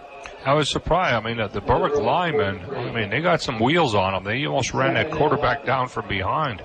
Yeah, that was Chase Shuckers, the big sophomore, who was in pursuit of Noah West, who now operates out of the gun with a slot to the right side on 2nd and 11, and he rolls right and looks to throw and fires, and a diving catch at the 36-yard line by Michael Blaine. So they'll pick up about 7 on the play, and third down coming. The clock continues to run, 1:45 to go this half. They've been very effective with rolling him out. They're running either a slot or trips to the right-hand side. They're rolling him out, giving him some extra time. He's able to look down the field, see who's available, and he has had some great receivers finding the open spots in this defense. Berwick can really get after the quarterback. That is good strategy, in my mind, to get that quarterback rolling one way or the other. Yeah, I don't think I'd want to be getting hit by Slabinski or Kishbach. I think we have a blood situation with Harrison Snyder. The official's noticing it on his arm, so he'll have to come out. And Matt Lanzinski, who we saw in a previous game playing at a defensive end position, he will replace Harrison Snyder for this third down situation, 3rd and 6. North Pocono at the Berwick 36. Quarterback wanting to hit somebody. Blaine, deep in the backfield, is the lone running back. But the toss goes to Riley Moore, and he sweeps the left side. He's got room. 30, 25, 20, 15, and brought down just inside the 10-yard line.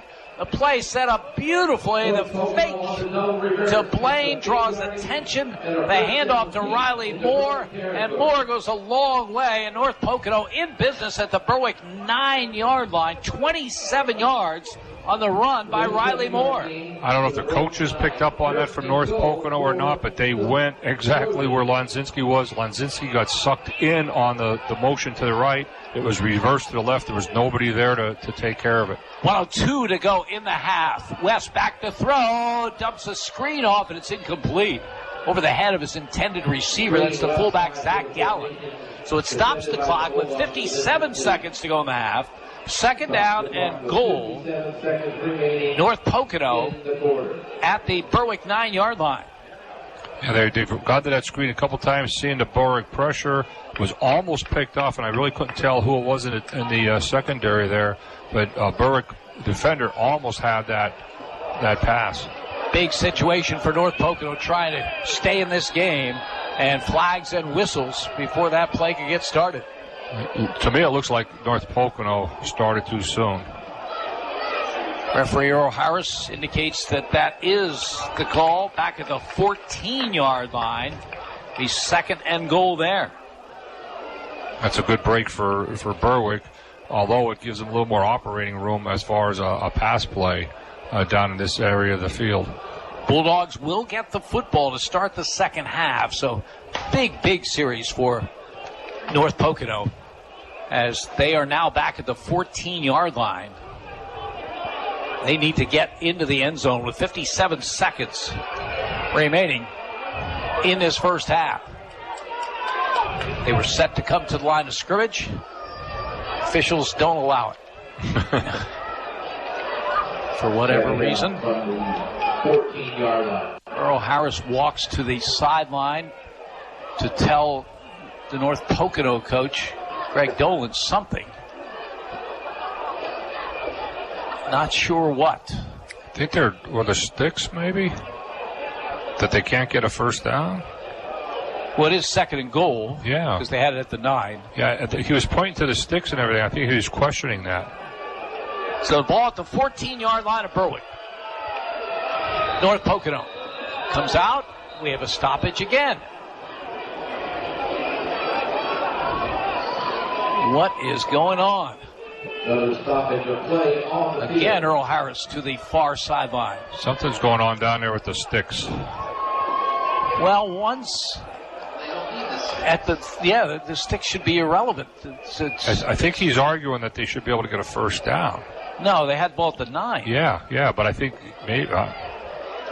I can't read lips from here, but Come on. Let me get the glasses on it. Now you call a timeout. They're so confused. If Earl Harris is going to come to the Berwick sideline. Maybe it's a siren. They don't like the siren, Jim. The siren went off twice. And this is actually a good situation for North Pocono. They get a free timeout. They had only one remaining, and now they get a free one, and it's a long one. Yeah, he can draw up a couple plays here. Oh, now Bo. Now they're going to have a coaches meeting.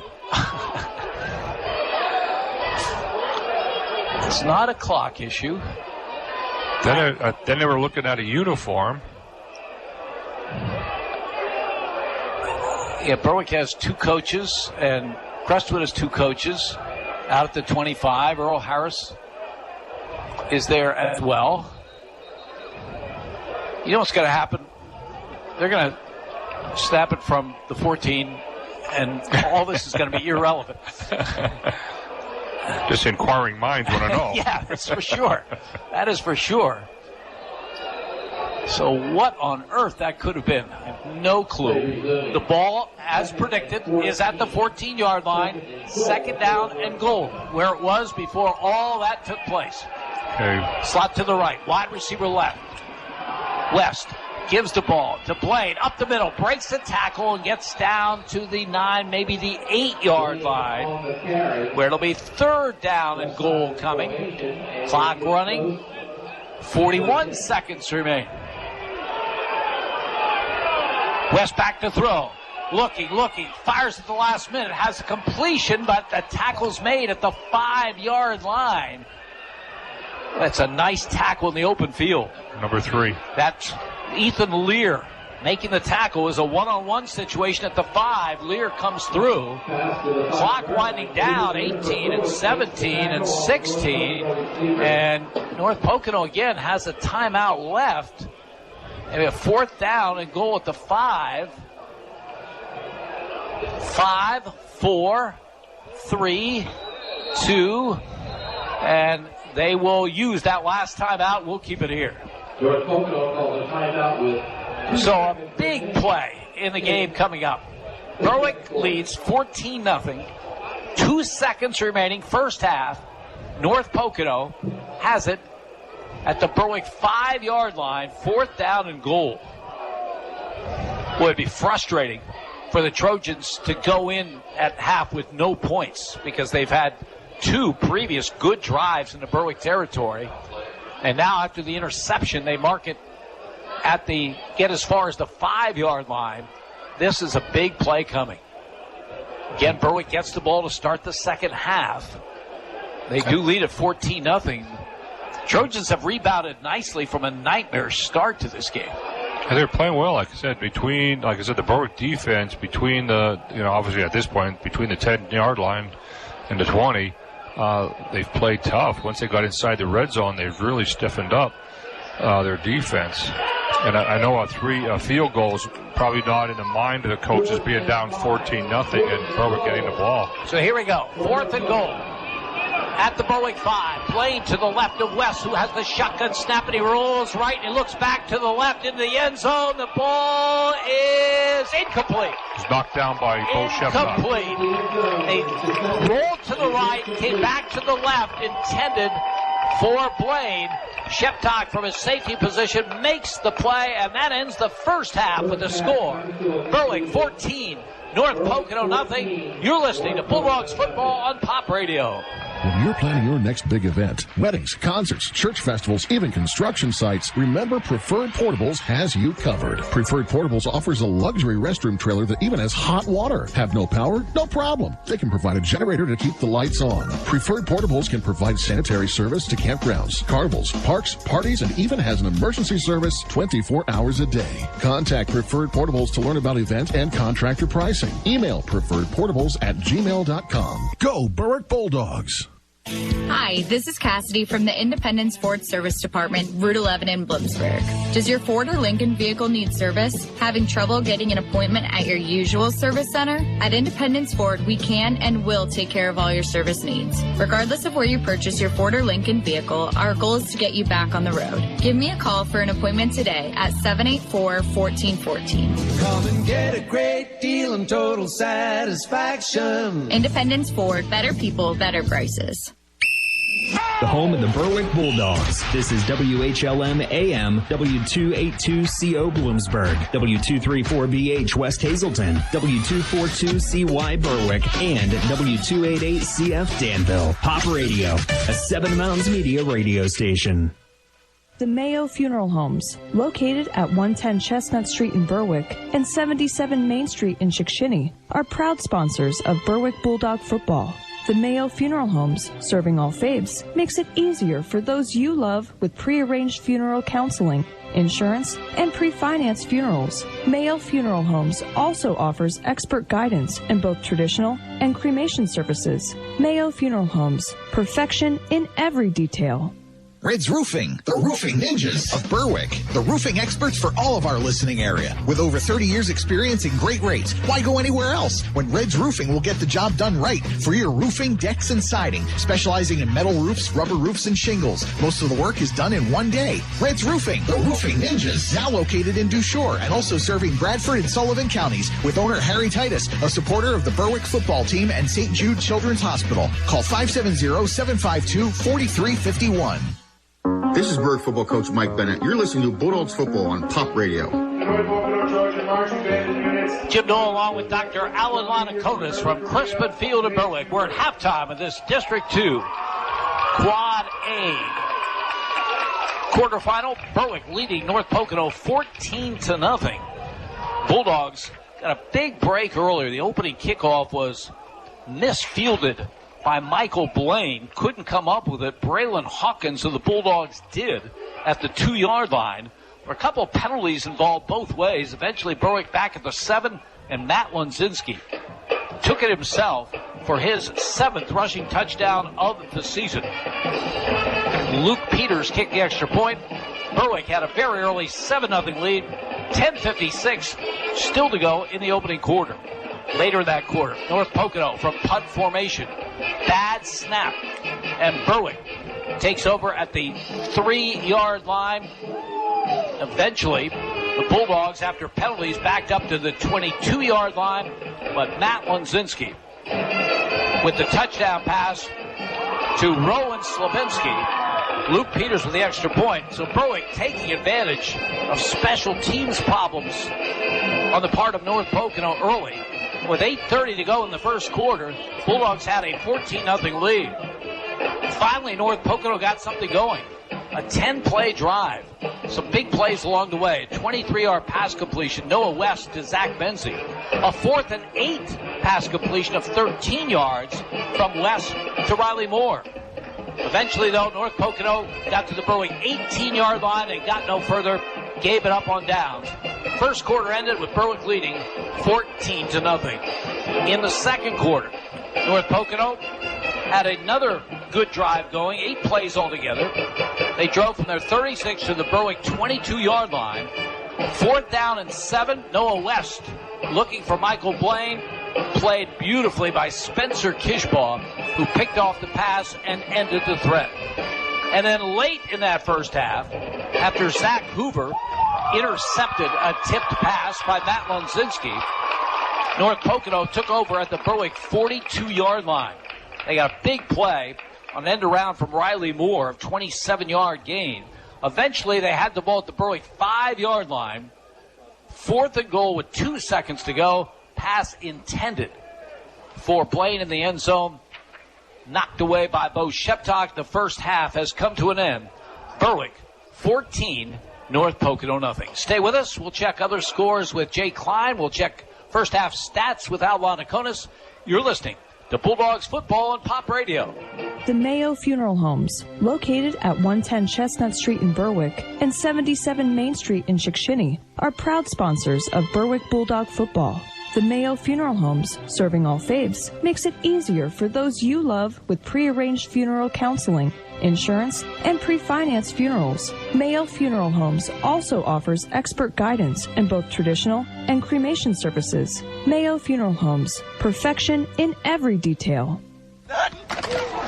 Has a sports injury got you down? No one knows sports medicine like Lehigh Valley Orthopedic Institute. Their unrivaled sports team has the highest orthopedic success rates in the region. With more than 30 years of experience, they put athletes first and provide same-day appointments. Don't let a sports injury slow you down. Learn more at lvhn.org/ortho or call 833-LV-ORTHO.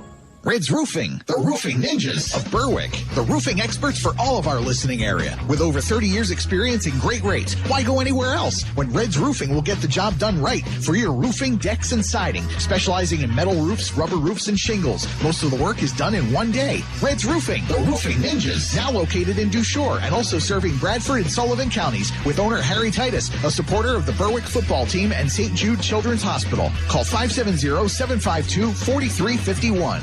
Who's ready for some chocolate and wine at Pop Radio's Chocolate and Wine Festival on November 6th at the Pine Barn Inn in Danville? You might want to consider the Wise Markets VIP experience. It includes early admission, so you can have your pick of the yummy chocolates and wine. Your own private room to chill. Wise Market snacks and wine tastings with Laura Good. The Wise Markets VIP experience. Tickets available now at thisispopradio.com. This is Berwick football coach Mike Bennett. You're listening to Bulldogs football on Pop Radio. Halftime from Crispin Field with Berwick leading North Pocono by a score of 14-0. As we look at these stats for the first half, Alvin, the magic number for North Pocono this season has been 200-plus yards rushing for Michael Blaine. How's he doing at the half? He has 9 rushes for 16 yards. So Berwick's done a very good job holding him down. Conversely, obviously, the passing game for North Pocono is a lot better than what their season average has been. So for North Pocono, Mike Blaine carried the rock, like I said, 9 times, only gained 16 yards. So again, Berwick's defense has done a great job. Noah West carried the ball 4 times for 8 yards, and that's pretty much it for their rushing for the evening. So they've carried the ball 15 times for a total of, 51 yards on the offense side. We had those big plays, obviously, the passing department. They were 9 for 17 for 100 yards with 1 interception, which was costly. So again, Berwick's defense has been very good between the red zones. They're allowing them to move up and down the field, but they get very stingy once they get inside the red zone. As far as receiving, Noah West is, like I said, 9 for 17, 100 yards with 1 interception. Tyler Fee had 2 receptions for 7 yards. Riley Moore, 2 receptions for 27 yards. Zach Benzie's a big man play as far as that's concerned. He has 2 receptions for 38 yards.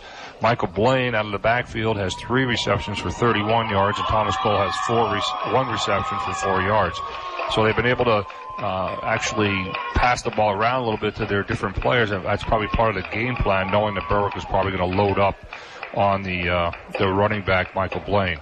So their penalties for North Pocono was 27 yards in the first half. The big part of their offense, and obviously the reason why they're not on a scoreboard, is the 1 interception, but the 2 fumbles lost that led to 2 Berwick touchdowns.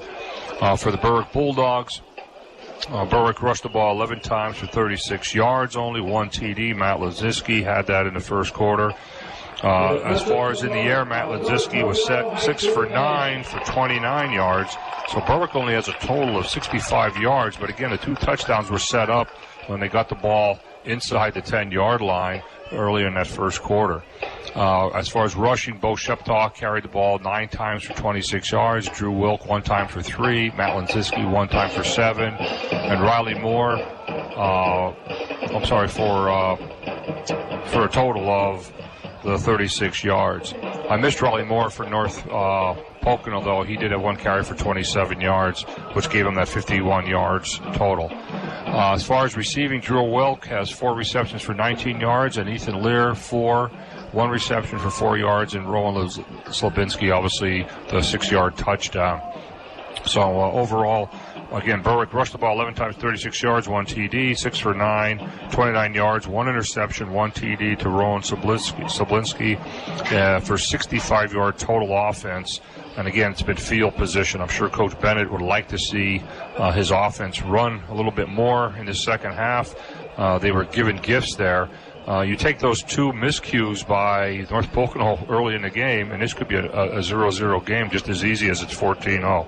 Berwick was also hit with 35 yards in penalties in that first half, but surprisingly, they're up 14-0, playing good defense overall. They just need to get that offense rolling. Long way to go in this one. 14-0 is the Berwick lead. We'll take a look at other scores when we return. You're listening to Bulldogs Football on Pop Radio. When you're planning your next big event, weddings, concerts, church festivals, even construction sites, remember Preferred Portables has you covered. Preferred Portables offers a luxury restroom trailer that even has hot water. Have no power? No problem. They can provide a generator to keep the lights on. Preferred Portables can provide sanitary service to campgrounds, carnivals, parks, parties, and even has an emergency service 24 hours a day. Contact Preferred Portables to learn about event and contractor pricing. Email preferredportables@gmail.com. Go Berwick Bulldogs! Hi, this is Cassidy from the Independent Sports Service Department, Route 11 in Bloomsburg. Does your Ford or Lincoln vehicle need service? Having trouble getting an appointment at your usual service center? At Independence Ford, we can and will take care of all your service needs. Regardless of where you purchase your Ford or Lincoln vehicle, our goal is to get you back on the road. Give me a call for an appointment today at 784-1414. Come and get a great deal and total satisfaction. Independence Ford, better people, better prices. Has a sports injury got you down? No one knows sports medicine like Lehigh Valley Orthopedic Institute. Their unrivaled sports team has the highest orthopedic success rates in the region. With more than 30 years of experience, they put athletes first and provide same-day appointments. Don't let a sports injury slow you down. Learn more at lvhn.org/ortho or call 833-LV-ORTHO.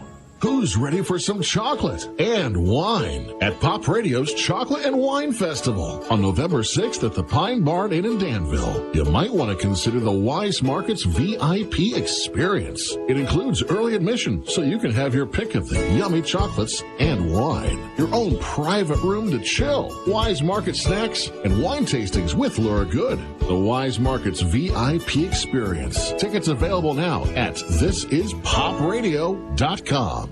This is Berwick football coach Mike Bennett. You're listening to Bulldogs Football on Pop Radio. Halftime from Crispin Field with Berwick leading North Pocono by a score of 14-0. For an update on other high school football playoff scores from this evening, let's go to the studios of Pop Radio and Jake Klein. In District 2, 4A quarterfinals, it's Crestwood over Nanticoke, 47-0. That's in the second quarter. Valley View 42, Honesdale nothing at the halftime. Dallas 28 to Wyoming Area 14 in the second quarter. And at 6A sub-regional quarterfinals, Freedom leads Hazleton Area 24-0 at halftime. Emmaus 35, Wilkes-Barre Area nothing in the second quarter. And at District 4 Class AA quarterfinals, it's Hughesville 3, Bloomsburg nothing at halftime. Southern Columbia 69, Lime Mountain nothing at the second quarter. Mount Carmel 33, North Penn Mansfield 6 in the second quarter.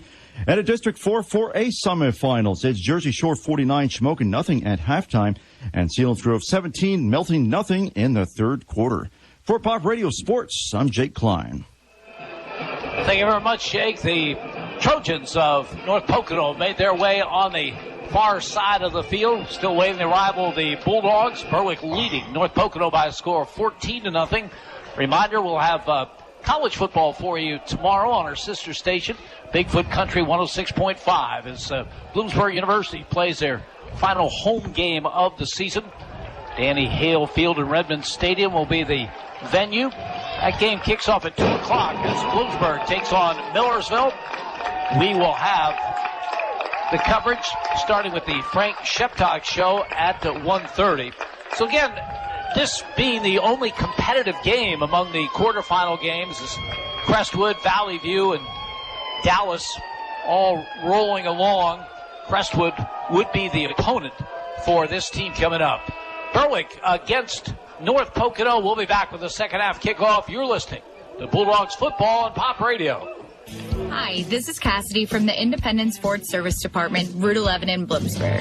Does your Ford or Lincoln vehicle need service? Having trouble getting an appointment at your usual service center? At Independence Ford, we can and will take care of all your service needs. Regardless of where you purchase your Ford or Lincoln vehicle, our goal is to get you back on the road. Give me a call for an appointment today at 784-1414. Come and get a great deal and total satisfaction. Independence Ford, better people, better prices. You've dreamed about it. A day spent sipping wine and eating bonbons. Make the dream come true at our second annual Chocolate and Wine Festival. Sample chocolate treats, cheeses, local wines, and other goodies in support of the Ronald McDonald House of Danville. With a VIP ticket, you can get in an hour early and enjoy exclusive tastings. Pop Radio's Chocolate and Wine Festival. Sunday, November 6th at the Pine Barn Inn in Danville. Made possible by W&L Subaru Nissan Mazda and Collision Center. Get details and tickets now at thisispopradio.com.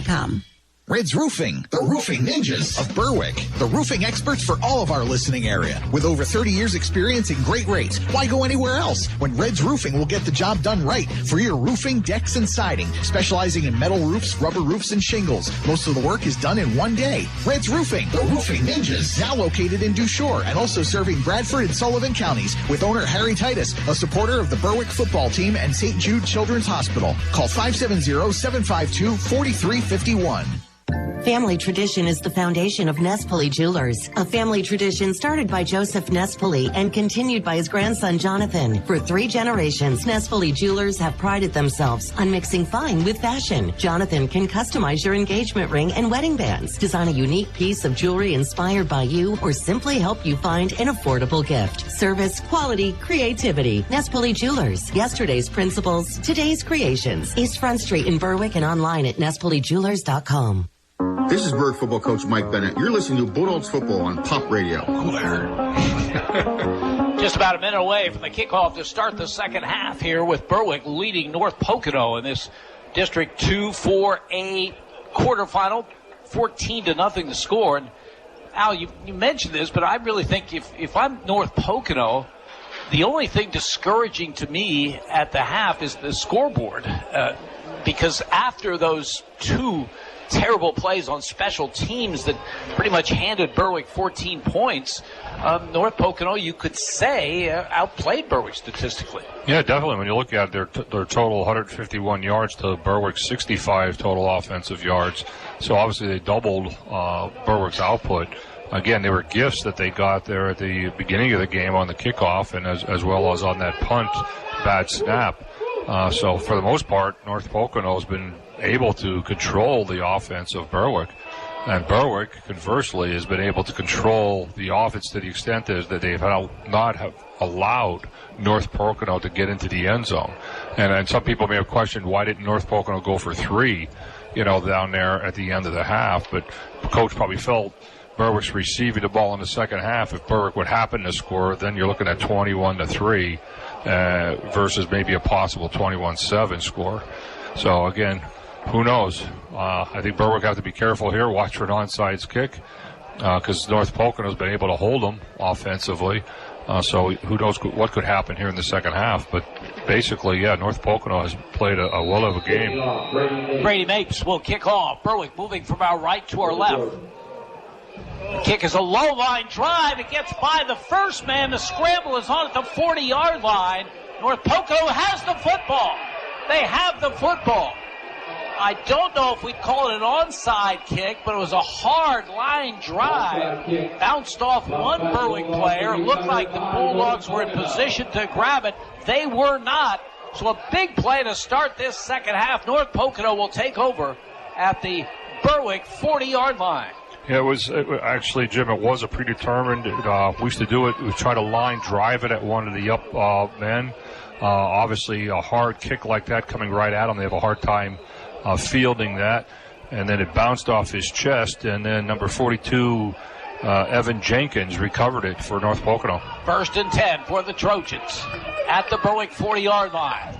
Berwick defense put to the test here early in the third.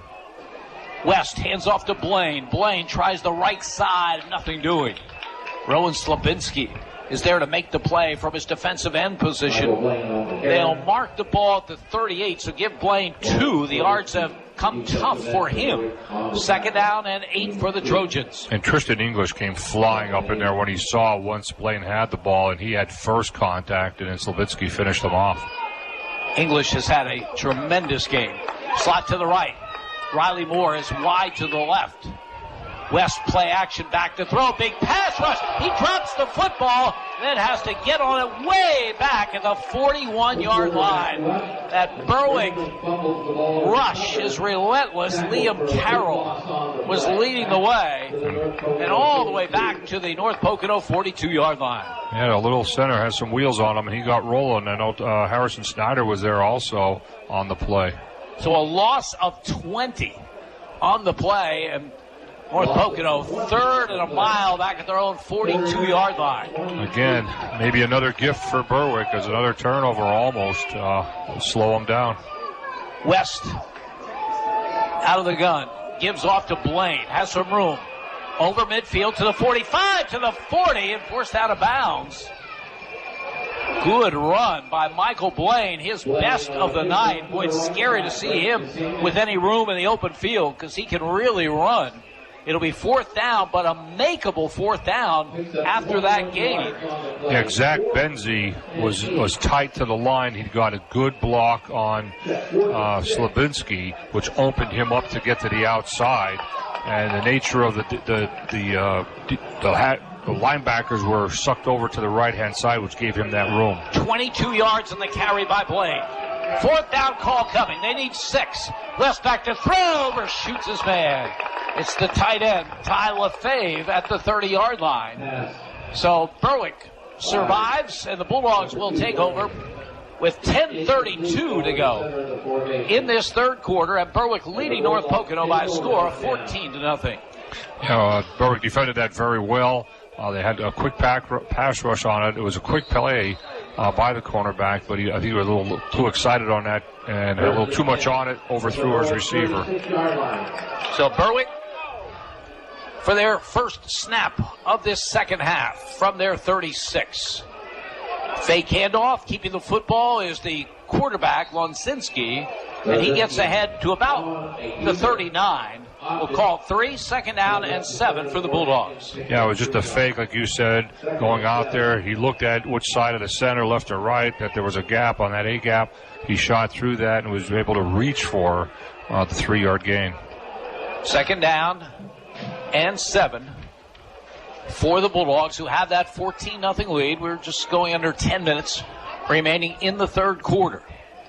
Billy Hansen wide to the left. Slot to the right. Bo Sheptok is in that slot.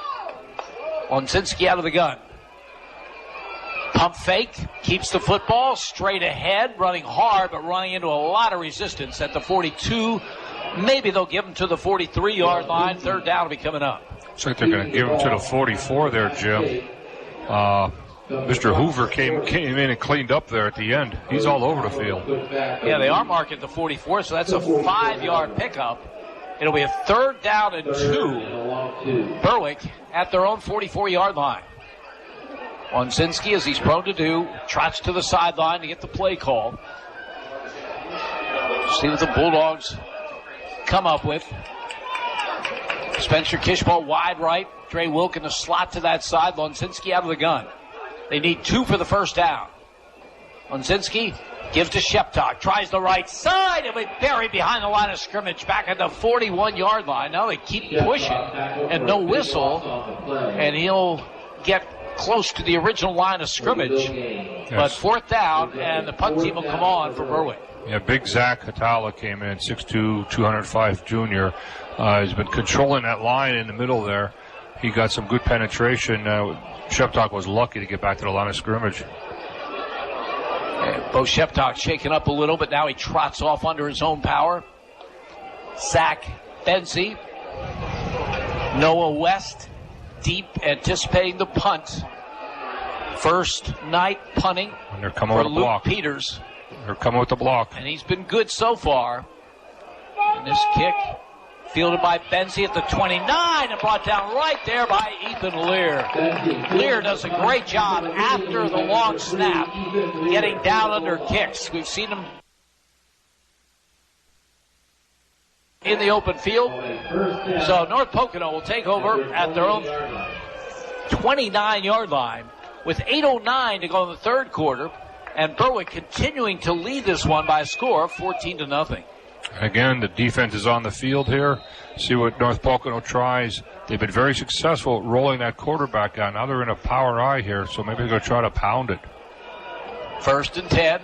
Gallant is the fullback ahead of Michael Blaine. Berwick showing blitz. Blaine gets the call, and Berwick gets him for a loss. Back at the 26-yard line. Looked like Braylon Hawkins came in and got him in the backfield.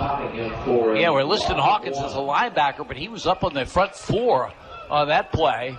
And it'll be a loss of a yard for Blaine. Back to the 28, 2nd down and 11 for the Trojans.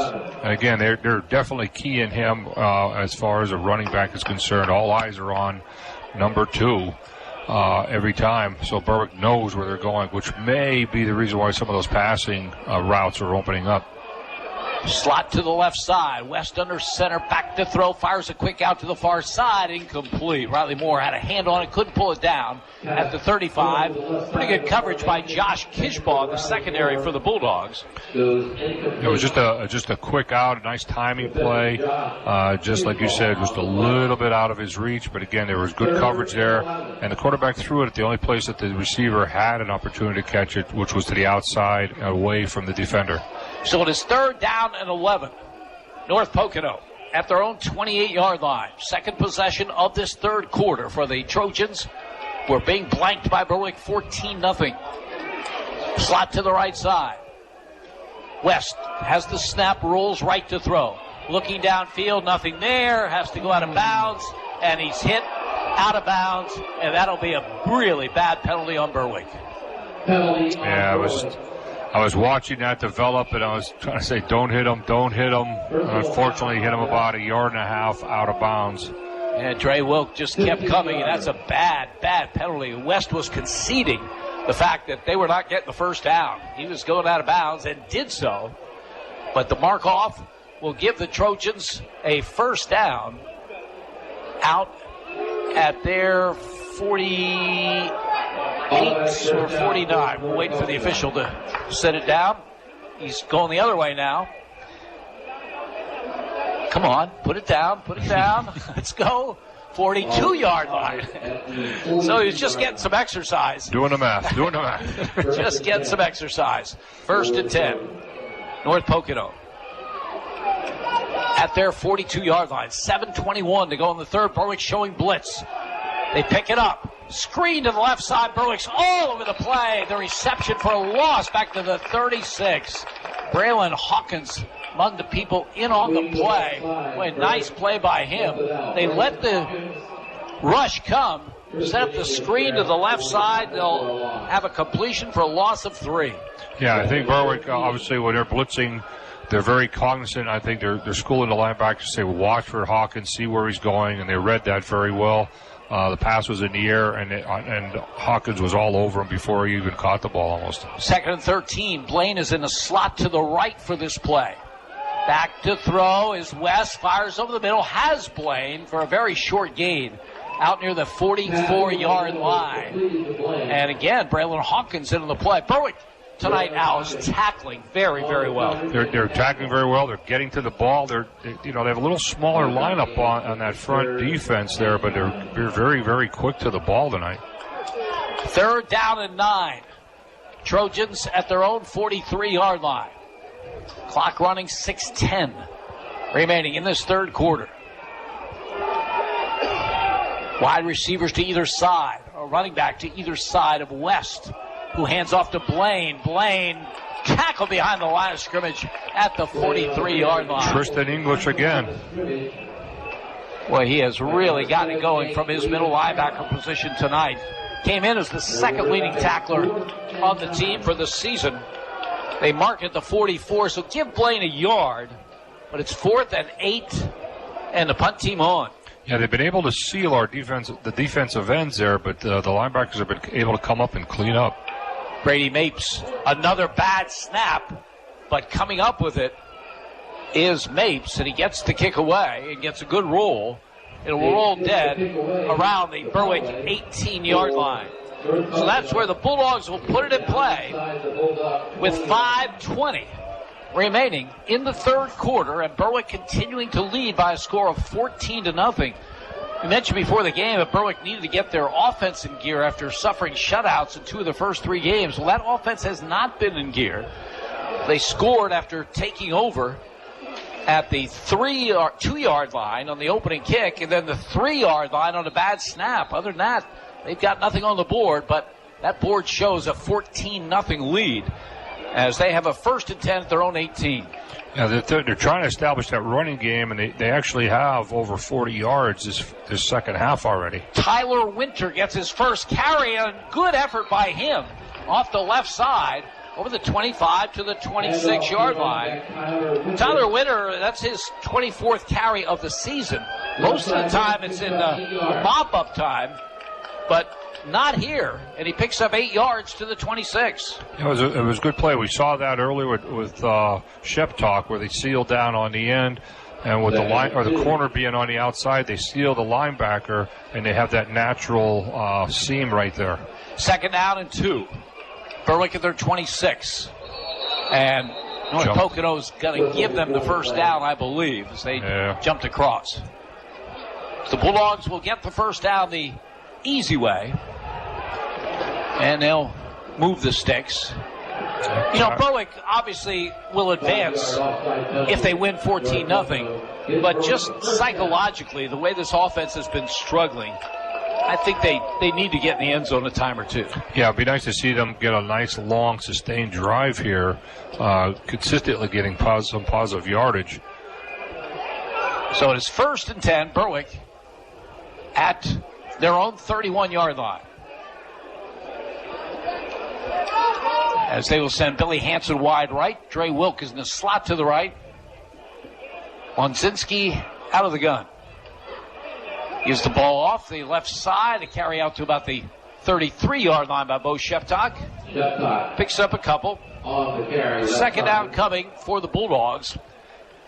Yeah, the best case scenario for Berwick would be a long time-consuming scoring drive, where that third score would probably put this one out of reach for North Pocono. And at the same time, you use a lot of clock, but you'll have to be effective on the ground to do that. Just 2 yards there. 2nd down and 8. Ball at the Bulldog 33-yard line. Center Liam Carroll sets for the shotgun snap to Matt Lonzinski, who rolls to his right. Stops, plants the feet, hit hard as he gets the pass downfield, and it's picked off by Riley Moore. Moore over the 50, to the 45 of Berwick, to the 40, down the sideline, still on his feet, inside the 15. There's a flag down the play as Moore dives in the end zone for a touchdown. We'll check the flag. The flag is at the Berwick 31-yard line. Riley Moore with the interception, a terrific return. But we will check this very, very important flag. Coach from North Pocono is out on the field waiting to hear. He doesn't look too happy. Nope, decline. Oh, it's against Berwick. Illegal use of hands against Berwick on that return. So a big play by Riley Moore has North Pocono very much in this game. Brady Mapes will come on to attempt the extra point to make it a 7-point Berwick lead. Riley Moore with the big play. West will hold. Snap is there, placement, kick is up, and the kick is no good. No good. Hit the upright and went off to the side. Time on the field, 3:19 remaining in the third quarter. Berwick 14, North Pocono 6. You're listening to Bulldogs football on Pop Radio. Hi, this is Cassidy from the Independence Ford Service Department, Route 11 in Bloomsburg. Does your Ford or Lincoln vehicle need service? Having trouble getting an appointment at your usual service center? At Independence Ford, we can and will take care of all your service needs. Regardless of where you purchase your Ford or Lincoln vehicle, our goal is to get you back on the road. Give me a call for an appointment today at 784-1414. Come and get a great deal and total satisfaction. Independence Ford, better people, better prices. This is Berwick football coach Mike Bennett. You're listening to Bulldogs football on Pop Radio. Riley Moore has been a big play receiver for North Pocono this season. Moments ago, he made a big play on defense. A 55-yard interception return touchdown. North Pocono missing the extra point.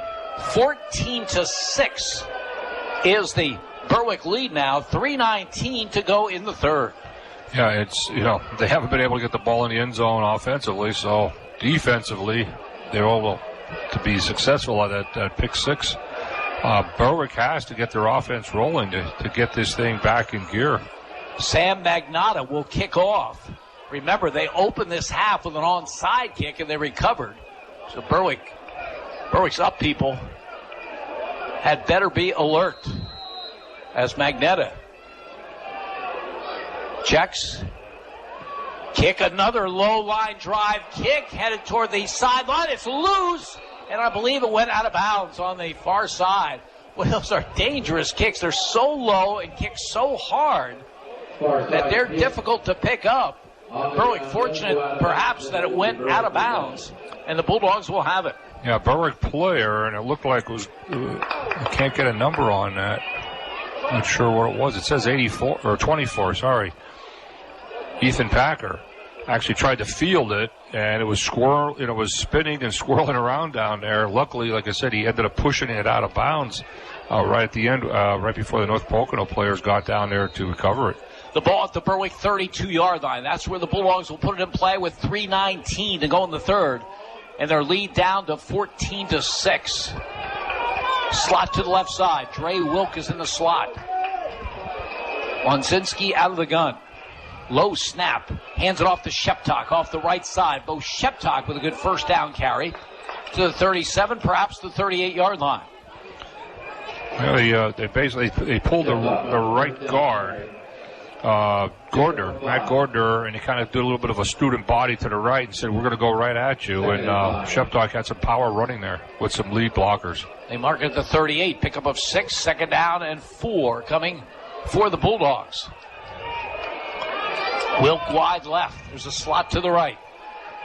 Lonzinski again out of the gun. Fakes handoff, keeps the football, running hard, spinning, still on his feet. First down, Matt Lonzinski out to the 46-yard line. Nice effort by him. 8 yards on the carry, and Berwick moves the sticks. And that's kind of what they need, a good shot in the arm. That time they pulled Gordner to the left-hand side. He rolled down up through the A-gap, sealed the inside linebacker, which allowed Lonzinski to come up through and get that positive yardage. Remember, Matt Gordner, just a ninth grader in his third start for the Bulldogs. Ninth graders at both starting guard positions tonight's game. 1st and 10. Berwick at their own 46. Wilk, one of 3 receivers to the right. Lonzinski has the shotgun snap. They're coming on a blitz. Gets the pass away. Incomplete.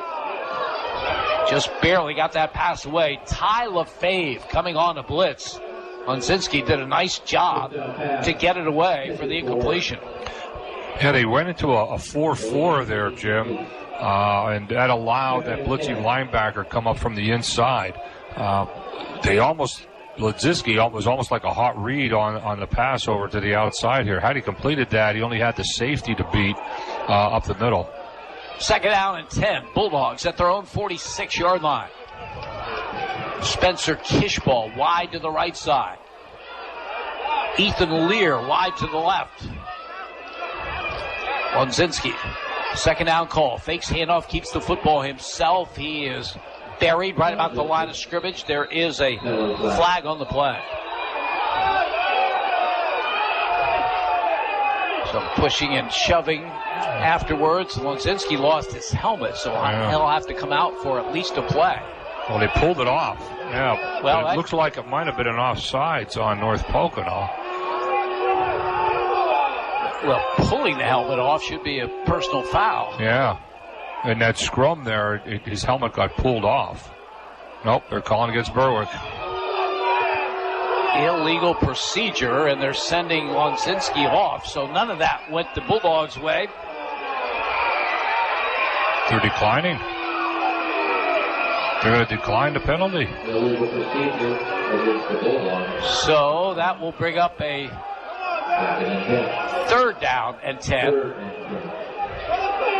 They're marking it at the 44, so they lost a couple, so it will be... Oh, they're moving. Up to the 45. Should be at the 46, but who's going to split hairs here? We'll give a -1 on that one, Jim. Now the officials talking it over again. I love officials' conferences. We had one about 10 minutes in the first half, and nothing changed. just points of clarification, that's all. They're talking, they're pointing. Well, they're saying his forward progress was upfield a little bit more. I think that's what they're arguing about. Because if they would have assessed the penalty, it would have been from the line of scrimmage. So they're saying his forward... Oh, they gave him a yard. Yep. That's where it was. Yep. They could have asked me. Yeah. 3rd and 10. Berwick at their 46-yard line. Ethan Lear in at quarterback. Takes the snap. Fakes handoff. Keeps the football. He's got running room. First down inside the 40 to the 36-yard line of North Pocono.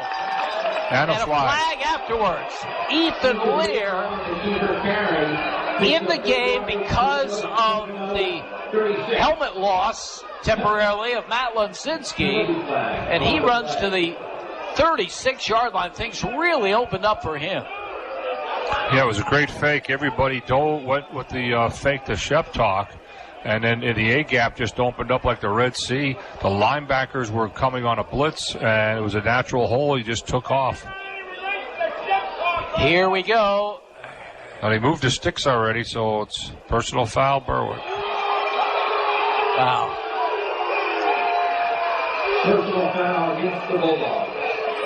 That is a huge play. Back to the 49-yard line. Should be first down, though. So you got, how many yards did he get on the run? 18 yards for Ethan Lear. Okay. Keep the ball. And it is a first down, Berwick, but they have it back at their 49-yard line. They gained 3. Clock begins to run. 1:20 to go, 3rd quarter. Berwick 14, North Pocono 6. Slot to the right, slot to the left. Lonzinski has the snap. Fires a quick out. Has his man for a very short gain on the North Pocono sideline. About the 47-yard line. Spencer Kissbaugh.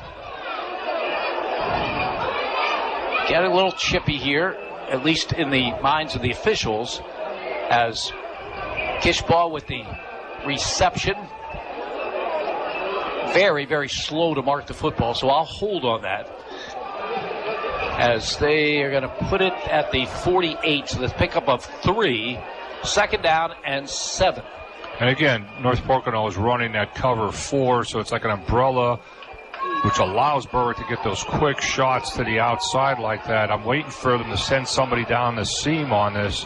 Because if the 2nd down call, Lonzinski gives it off to Winter. Winter off the left side. Tyler Winter inside the 45, down to the 43-yard line. Picks up 5, and I think we'll see Berwick go for it here. Or will they? You know, it's not automatic. It's a 14-6 game now. The ball at the North Pocono 44-yard line. 3rd down and 3, and that's how it will be when we start the 4th quarter. 3 in the books here at Crispin Field. Berwick 14, North Pocono 6. You're listening to Bulldogs football on Pop Radio. You've dreamed about it. A day spent sipping wine and eating bonbons. Make the dream come true at our second annual Chocolate and Wine Festival. Sample chocolate treats, cheeses, local wines, and other goodies in support of the Ronald McDonald House of Danville. With a VIP ticket, you can get in an hour early and enjoy exclusive tastings. Pop Radio's Chocolate and Wine Festival. Sunday, November 6th at the Pine Barn Inn in Danville. Made possible by W&L Subaru Nissan Mazda and Collision Center. Get details and tickets now at thisispopradio.com. This is Berwick football coach Mike Bennett. You're listening to Bulldogs football on Pop Radio. 3 quarters in the books here at Crispin Field in this District 2 Quad A quarterfinal. Berwick leading North Pocono 14-6. The only score in that third quarter, the long interception return by Riley Moore of North Pocono. We'll start this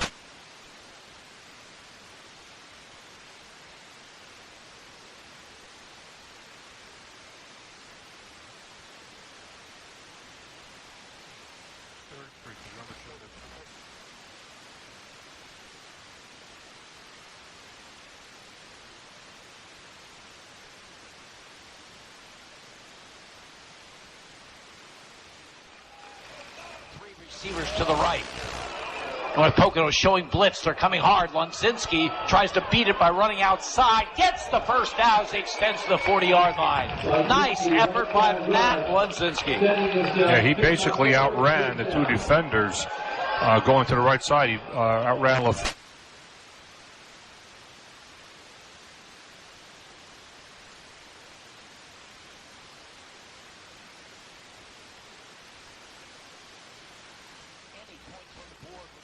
For Berwick to make this a 2-possession game here early in the fourth. Trey Wilk is wide to the right. Slot to the left. Lunzinski.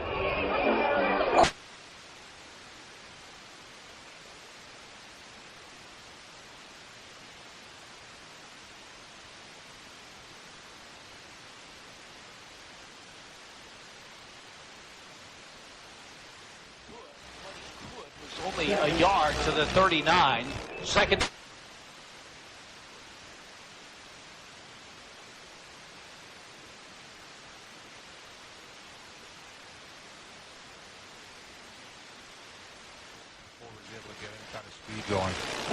Second down call coming. Spencer Kishball wide to the left side. Ethan Lear in a slot to that side. Lunzinski hands off to Sheptock, trying to get outside left, and he gets what he can. Only a couple to the 37-yard line. Looked like a problem with the exchange as Lunzinski and Sheptock kind of bumped into one another.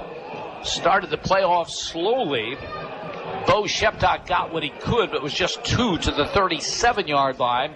Third down and 7 Bulldogs. Yeah, that was all Sheptock at that point. He was looking at a good 7 or 8 yard loss at one point and was able to outrun the defensive lineman that had a piece of him and then plowed through the corner to get the extra yardage as far as a plus rush. Third down and 7 Berwick.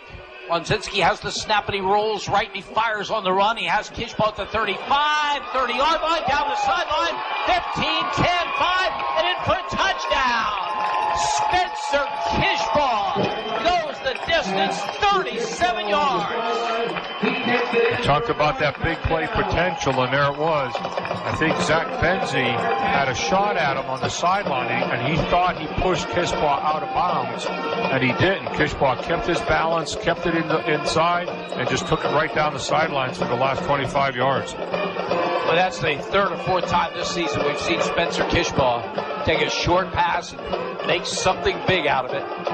Here's the extra point by Luke Peters. It is up, and it is good. Top of the field, 9:49 to go. Berwick 21, North Pocono 6. You're listening to Bulldogs football on Pop Radio.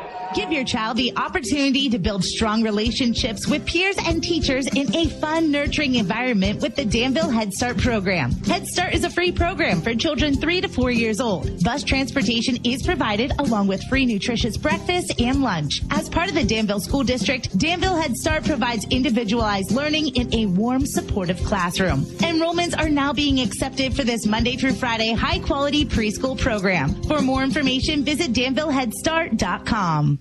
This is Berwick football coach Mike Bennett. You're listening to Bulldogs football on Pop Radio. Spencer Kishball with a spectacular play. Takes a short pass and makes it a long pass. 37 yards for the touchdown from Matt Lenzinski. The Bulldogs extend their lead to 21-6 over North Pocono with 9:49 remaining. It was great to see. It was a nice, sustained offensive drive there. They actually had more yards rushing in that quarter than they did the whole first half. Riley Moore and Michael Blaine deep for the Trojans. Kick by Peters is very, very high. Moore up the middle at the 14-yard line to the 20 and over the 25 and brought down at about the 27. Tymir Wilkerson got a good piece of it there on the tackle, but it looks like he's down. Wilkerson has been very, very good on special teams this season, getting congratulations from his teammates. As he goes to the sideline, we'll have an injury timeout. There's a North Pocono player that they're tending to, and the way they're lifting that leg, it looks like it might be a cramp. You wouldn't think that cramps would be an issue in November, but it was 64 degrees at the start of the game, so it can still happen. We have 9:42 remaining. Berwick leading by a score of 21-6. That Kishbaugh touchdown capped an 11-play, 68-yard drive. There was also that 18-yard run by Ethan Lear when he substituted for one play at the quarterback spot for Matt Lenzinski. It was great to see. Like I said, it looked like the line, everyone just got charged up. They realized what they had to do. They had to sustain a drive here to get that lead back up to 2 touchdowns, and they just went hard at it. Just noticed, too, though, a lot of North Pocono players are starting to get a little tired. Even on that pass to Kishbar, Zach Benzie seemed kind of lethargic going over, just thought he'd be able to push him out of bounds. And obviously you're not going to push Kishbar around too easily, but he just looked weathered. He looked tired. And some of the other players are looking the same because they have a lot of players going both ways. Well, coaches look at a lot of film, and they go by numbers, not necessarily names. And I've had a number of coaches this season going into the Berwick week say we really have to contain 2, 4, and 7. And 2, Bo Sheptock, 4, Spencer Kishbaugh, and 7, Dre Wilk are all capable of making short plays into long plays. We saw Kishbaugh just do it. And the Kent State University bound senior made a big, big play. That's a huge score. I mean, it's a one-possession game until he makes that play. Yeah, and again, it was great to see the drive, the sustained drive. I mean, my hats are off to Winter and Lear coming in because they got 31 yards in that drive. Gave him a little bit of shot of the arm, little fresh legs in there, giving Sheptock maybe a little bit of a breather. I know we haven't seen Wilk run the ball too many times tonight. Maybe we will eventually here, but it is wearing down on both teams. You know, they're fighting hard, they're going hard. The team that's in the better conditioning situation at this time of the year should prevail. Well, Riley Moore is going off the field, but he is going slowly. Those cramps can really be painful. North Pocono with the football. 9:42 still to go in the game. They have it at their own 27-yard line with a first down. They're moving from our right to our left in this fourth quarter. Slot to the left, wide receiver right. Michael Blaine, who for the most part has been held in check in the running game, is in a slot to the left side. To watch for that quick out or that 10-yard out over here. West back to throw, fires over the middle, incomplete. Nice play, Spencer Kishbaugh. Ty LaFave, the tight end, the intended receiver, and that pass pretty well thrown. And Kishbaugh comes over and makes the plays. Sometimes you watch a Berwick game, you say, how many number 4s are there? Because he is just all over on both sides of the football. Well, he's a smart player. You know, he anticipates, he sees the field very well. He sees and watches the quarterback's eyes. Obviously, the quarterback was just looking straight down. I thought they'd be coming to the outside like they have earlier, but he was staring down the receiver. Kishbaugh saw that, and he almost had a pick 6. 2nd and 10. West on a roll left. Fires across his body. Diving attempt at the Berwick sideline. but it goes incomplete as Cole Thomas, the intended receiver. That's the play I was talking about. I thought they were going to run last time. They run the man, the wide receiver, they run him straight down the field, and then they bring the inside man on a deep out. And they've been very successful with that in the first half. But here, again, maybe they're getting a little slower. They're getting a little tired, and the timing is off a little bit. 3rd down and 10. Now, not only is Noah West, the quarterback at the sideline, getting the play, but so is Michael Blaine. Is that a giveaway or what? No, they just came in to call timeout. That's all. Timeout, North Pocono. 9:33 to go. Berwick leads 21-6. You're listening to Bulldogs football on Pop Radio. We filmed 12 Pennsylvania kids who are all waiting to be adopted and asked them what having a family and permanent home would mean to them. I'm really tired of being alone. Kind of like one of those bottles in the sea, just kind of rolling around. Visit adoptpakids.org to watch the video, meet the kids, and learn how you can become a foster or adoptive parent. I can't wait to find my forever family. Sponsored by the Commonwealth of Pennsylvania. Tom Wolf, Governor. Paid for with Pennsylvania taxpayer dollars. This is Berwick football coach Mike Bennett. You're listening to Bulldogs football on Pop Radio. Jim Doyle along with Dr. Alma Wanakonis from Crispin Field in Berwick. We have 9 minutes and 33 seconds remaining in this District 2 4A quarterfinal. Berwick trying to advance to the semis, leading North Pocono 21-6. North Pocono, the big call coming following their timeout. They have 3rd down and 10. They have it at their own 27-yard line. Zach Benzie wide to the left. Cole Thomas wide to the right. West has the shotgun snap. Fires over the middle. Has his man, Michael Blaine. Blaine running hard, but he's tackled by Josh Kishbaugh in the open field at the 35-yard line. They needed 10. They got 8. 4th and 2. Will North Pocono roll the dice here with 9:13 to go, trailing 21-6? Yeah, basically they split Blade out on the right-hand side. They had the quarterback kind of start rolling on it like we saw that last play. That he came across, a linebacker had to pick him up to bring him across and couldn't keep up with him with his speed. They are going for it. 4th and 2. Slot to the right, wide receiver left. West going to keep the football himself. Dre Will closes quickly from his safety position. It's very, very close. It looks like they got it. They got it, but not by much. I mean, Wilk hit him. Whoa. They just moved that ball back before they moved. Ooh. After the sticks were moved. Yes. Okay. But it remains a 1st down. Yep. Yeah, after the sticks were moved, they marked the ball back.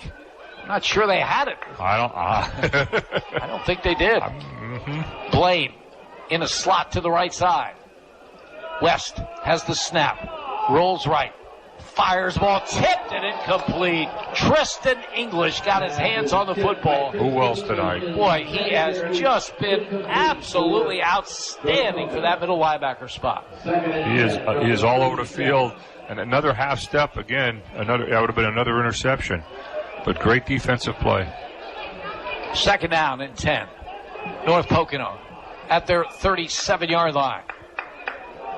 Noah West to the sideline to get the play call. Sets up in the gun with Michael Blaine to his left. Berwick ready to tee off. West has the snap, gives on a draw play to Blaine. Looking for some room, not much there. He gets out to about the 40-yard line. Berwick has done a great job of game tackling Michael Blaine. They mark at the 41, so they give him 4. 3rd down and 6. Yeah, Blaine has carried the rock 14 times today for only 43 yards. Far short of that 200 yards where they're successful in winning when he carries the ball and has that many yards rushing. Yeah, if you're just joining us, we pointed out earlier, over 200 yards rushing in each of their 4 wins this season. Here is a 3rd down and 6. Berwick coming on a blitz. West beats it as he rolls right, fires across his body, knocked out and incomplete. Nice play in the open field by Bo Sheptock. As that pass appeared to be on target. Sheptock made the play. I think we'll go another fourth down play for North Pocono. 7:29 to go. You're down 14. You really can't afford to give up the football. No. You may never see it again. You might not see it again. And they've been successful for the most part of holding Berwick's offense. So the coaches, rolling the die on this and gambling to see what they could do. But Bo, I know he was a little disappointed on that one because he had it in his hands, and I think he saw a lot of green down the field. Unfortunately, just couldn't pull it in. 4th and 6. West out of the gun. Berwick coming on a blitz. West fires way over the head of the intended receiver, Benzie. Not much time for Noah West. He's unhappy with his throw, but there was pressure. Rowan Slavinsky among others. Yeah, Berwick with a good defensive stand. Oh, definitely. He saw a sea of blue coming, got a little nervous on that, and I think he threw it a little bit quicker than he wanted to, a little bit higher, anticipating where the receiver might be. Unfortunately, it was high and outside. So Berwick takes over at the North Pocono 41-yard line. Bulldogs leading at 21-6 with 7:25 to go in the game. Berwick needs another nice, short, 42-yard drive here, eat up some time, and get another score. Even a field goal. Bonzinski out of the gun. Gives the ball to Sheptock, trying the right side, and he is ridden out of bounds. Ooh, there should be a flag. Something that you want to do as he got to the 38-yard line. Obviously, you want to try to stay in bounds. It's easier said than done when you got big boys pushing you that way. As they'll mark it at the 38. That's a pickup of 3, 2nd down and 7. Yeah, it was just a sweep, basically a sweep to the right-hand side, trying to get to the outside. They've been very successful on that off tackle, but just didn't have a whole lot of room there. They really kind of spread it out on them. Bulldogs need 7. 2nd down call at the North Pocono 38-yard line. Josh Kishbaugh on the offense. He's wide left. Trey Wilk in a slot to that side. The call goes to Sheptock. He'll try running that left side. North Pocono's all over the play. The ball is fumbled and picked up and returned to the 49-yard line. Number 2. So North Pocono comes up with a big turnover as Michael Blaine comes up with the ball. The fumble by Mo Sheptock. And the Trojans still in business. They have it at their 48-yard line with 7:12 to go, and Berwick leading 21-6. Yeah, I'm not sure who made the tackle there, but he had all real estate to the goal line. The Berwick player was able to get him before he got moving. Slot to the left, wide receiver right. West out of the gun. Hands it off. Blaine, good second effort, still on his feet down that far sideline. 30, 25, and down to the 20-yard line. Michael Blaine, for one of the few times in this game, breaking free from that gang tackling effort by Berwick. And North Pocono, this thing is turned around. Berwick put the clincher in as they got the football in North Pocono territory after the 4th down stop. And now, North Pocono, the 1st and 10 at the Berwick 21-yard line, still 7:01 to go. Yeah, he hit through the line, hit the linebacker there, and the coach talked about how he hits hard, and he did. He knocked the linebacker off. Berwick thought he was down, then he busted it to the outside. From the 21-yard line, the call goes straight ahead to the fullback, first carry of the night. Lefebvre. Looked like they had Lefebvre in at the fullback spot. And he got coupled to the 17, 2nd and 6. That was a 31-yard run by Michael Blaine on that previous play. And North Pocono on the move at the Berwick 17-yard line. 2nd down and 6. West has the snap. Back to throw. Looking long. Incomplete. Tender receiver at the 5-yard line. Came down hard on his back, getting up slowly. I think that's Benz, I believe.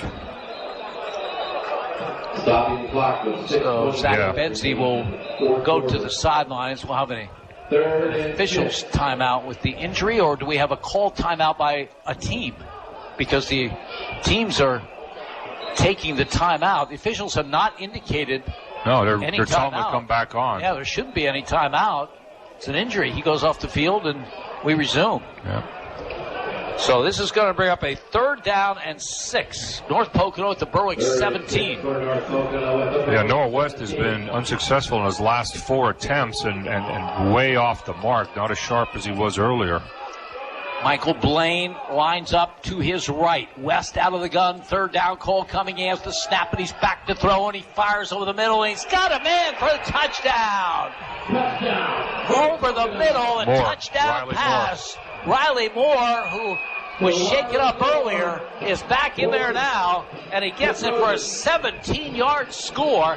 Now a big 2-point conversion coming. Yeah, he just basically ran right down the seam, got in between the linebacker and in front of the safety, and West, maybe I said the wrong thing. He put it right on the numbers there for him. Moore was able to catch it right about the 1-yard line and fell into the end zone. First offensive touchdown of the game for North Pocono. They're down 21-12, so this is a huge 2-point conversion attempt. Blaine, deep in the backfield, the lone running back. Double tight end alignment. Fake toss. Back to throw West. Fires to the end zone. Diving attempt, and they got the 2-point conversion. Ty LaFay. As Ty LaFay, the tight end, gets it, and they are within 7. 6:23 to go. Berwick 21, North Pocono 14. You're listening to Bulldogs football on Pop Radio. Hi, this is Cassidy from the Independence Ford Service Department, Route 11 in Bloomsburg. Does your Ford or Lincoln vehicle need service? Having trouble getting an appointment at your usual service center? At Independence Ford, we can and will take care of all your service needs. Regardless of where you purchase your Ford or Lincoln vehicle, our goal is to get you back on the road. Give me a call for an appointment today at 784-1414. Come and get a great deal and total satisfaction. Independence Ford, better people, better prices. This is Berwick football coach Mike Bennett. You're listening to Bulldogs football on Pop Radio. It wasn't very long ago when North Pocono went for it in 4th down in their own territory and didn't get it.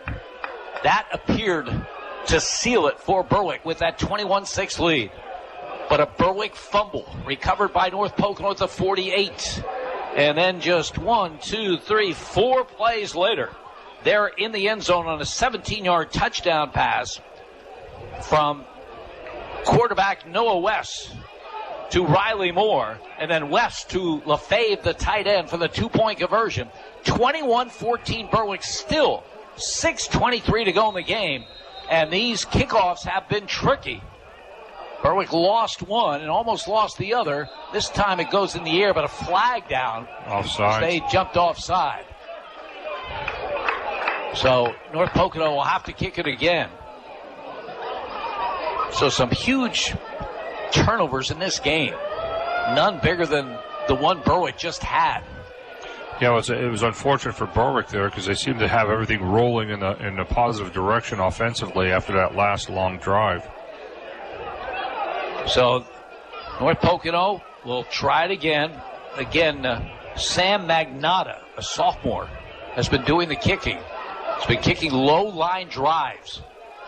See how they play it here, back at their 35-yard line after the penalty. Magnotta has the whistle from the officiating crew. Again, the low line drive. Josh Kishbaugh gets the high hop at the 32-yard line, and he will be knocked out of rounds around the 40. So Berwick will get it and get a good field position with 6:20 to go. But the Bulldogs need to get at least some first downs. Their lead is down to 7, 21-14. Yeah, definitely. I mean, they had things going well there earlier. They were trying to, go off tackle, staying away from those strong inside linebackers and those bigger linemen, and they were having success doing that. So I'd imagine Coach Ben will be coming back to that. And again, with this 4 deep coverage, those flats are open. They're pretty safe passes. They're easy passes. So I'll be curious to see if he goes to a few of those. 1st and 10, Berwick from their 41-yard line. Slot to the left side. Lenzinski out of the gun, a low snap. He gets the handoff to Sheptok, who tries the left side. A nice spin move over midfield, still on his feet to the North Pocono 44-yard line. There is a flag down on the play behind the line of scrimmage. I think we're going to get a hold or a clip by Drew Wilk when he was blocking there. What a terrific effort by Bo Sheptock. Nice spin move in the open field. It's all going to be for naught. Holding call on Berwick. Boy, still a lot of time in this game. 6:14 to go. Yeah, unfortunately, it was wide out in the open there, and it looked like a good block at first, but he may have just held on to it a little bit too long. So it's going to be 1st and 22 for Berwick, back at their 29-yard line. 3 receivers to the left, Wilk, Lear, and Kishbaugh. Lonsinski fires out there, has a man, it's Trey Wilk. Wilk turns the corner down the sideline over midfield to the 40, 35, makes a cut, and then is ridden out of bounds inside the 25-yard line. And again, Berwick goes to one of their big play players. This time it's Trey Wilk, just a short pass. Looks like it might pick up about 5. Instead, it's a monster gain for the Bulldogs. Yeah, they came out of trips right, and then they brought Wilk underneath. So it was almost like a screen pass, allowed those blockers in front of him just to get a piece of somebody. He was looking to see where he'd go, inside or outside. His speed was able to get him to the outside, ran past the corner and the safeties at that point and took it down the sideline. 46 yards on the reception by Trey Wilk. 1st and 10 Berwick at the North Pocono 25. North Pocono showing blitz. A keeper off the left side by Lonsinski's at the 5-yard line. They came on a blitz. Matt Lonsinski took it himself off the left, broke into the open field. 1st and goal at the 5, 20 yards for Lonsinski. And they came out with that 4-4 that we saw earlier. They gambled. They blitzed the 2 inside backers. They went through the B gap. Lonsinski went right up the A gap. There was nobody there until he hit the safety. 1st and goal. Berwick at the North Pocono 5. A 2-score lead would look huge here with the clock running at 5:25 to go. Kishbaugh on a wing to the right. Lonsinski from the 5. Hands off to Sheptock off the right side. Makes a nice cut. Tries to get to the end zone. Looks like he's there. The official says no. Oh. Sheptock, right side carry. He says no. Inches short of the goal line. As we go under 5 minutes remaining in the game. Well, one advantage with that, it's going to run the clock a little bit longer for Berwick. As Tristan Kishbaugh makes a rare appearance on offense for Berwick, as they have it just inside the North Pocono 1-yard line. So 4 yards on the carry by Bo Sheptock. And Berwick less than a yard away from making it very tough on North Pocono. Lonsinski gives to Sheptock. He gets in this time, standing up for the score. Bo Sheptock from 1 yard out.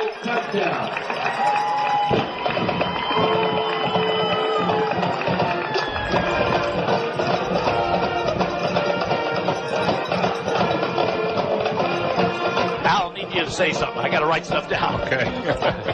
Well, it was great. Obviously, it was a good drive, a big play. The concern that the North Pocono coach had was that explosiveness, and you talked about the numbers, the 2, the 4, the 7. Well, one of those numbers hurt him again.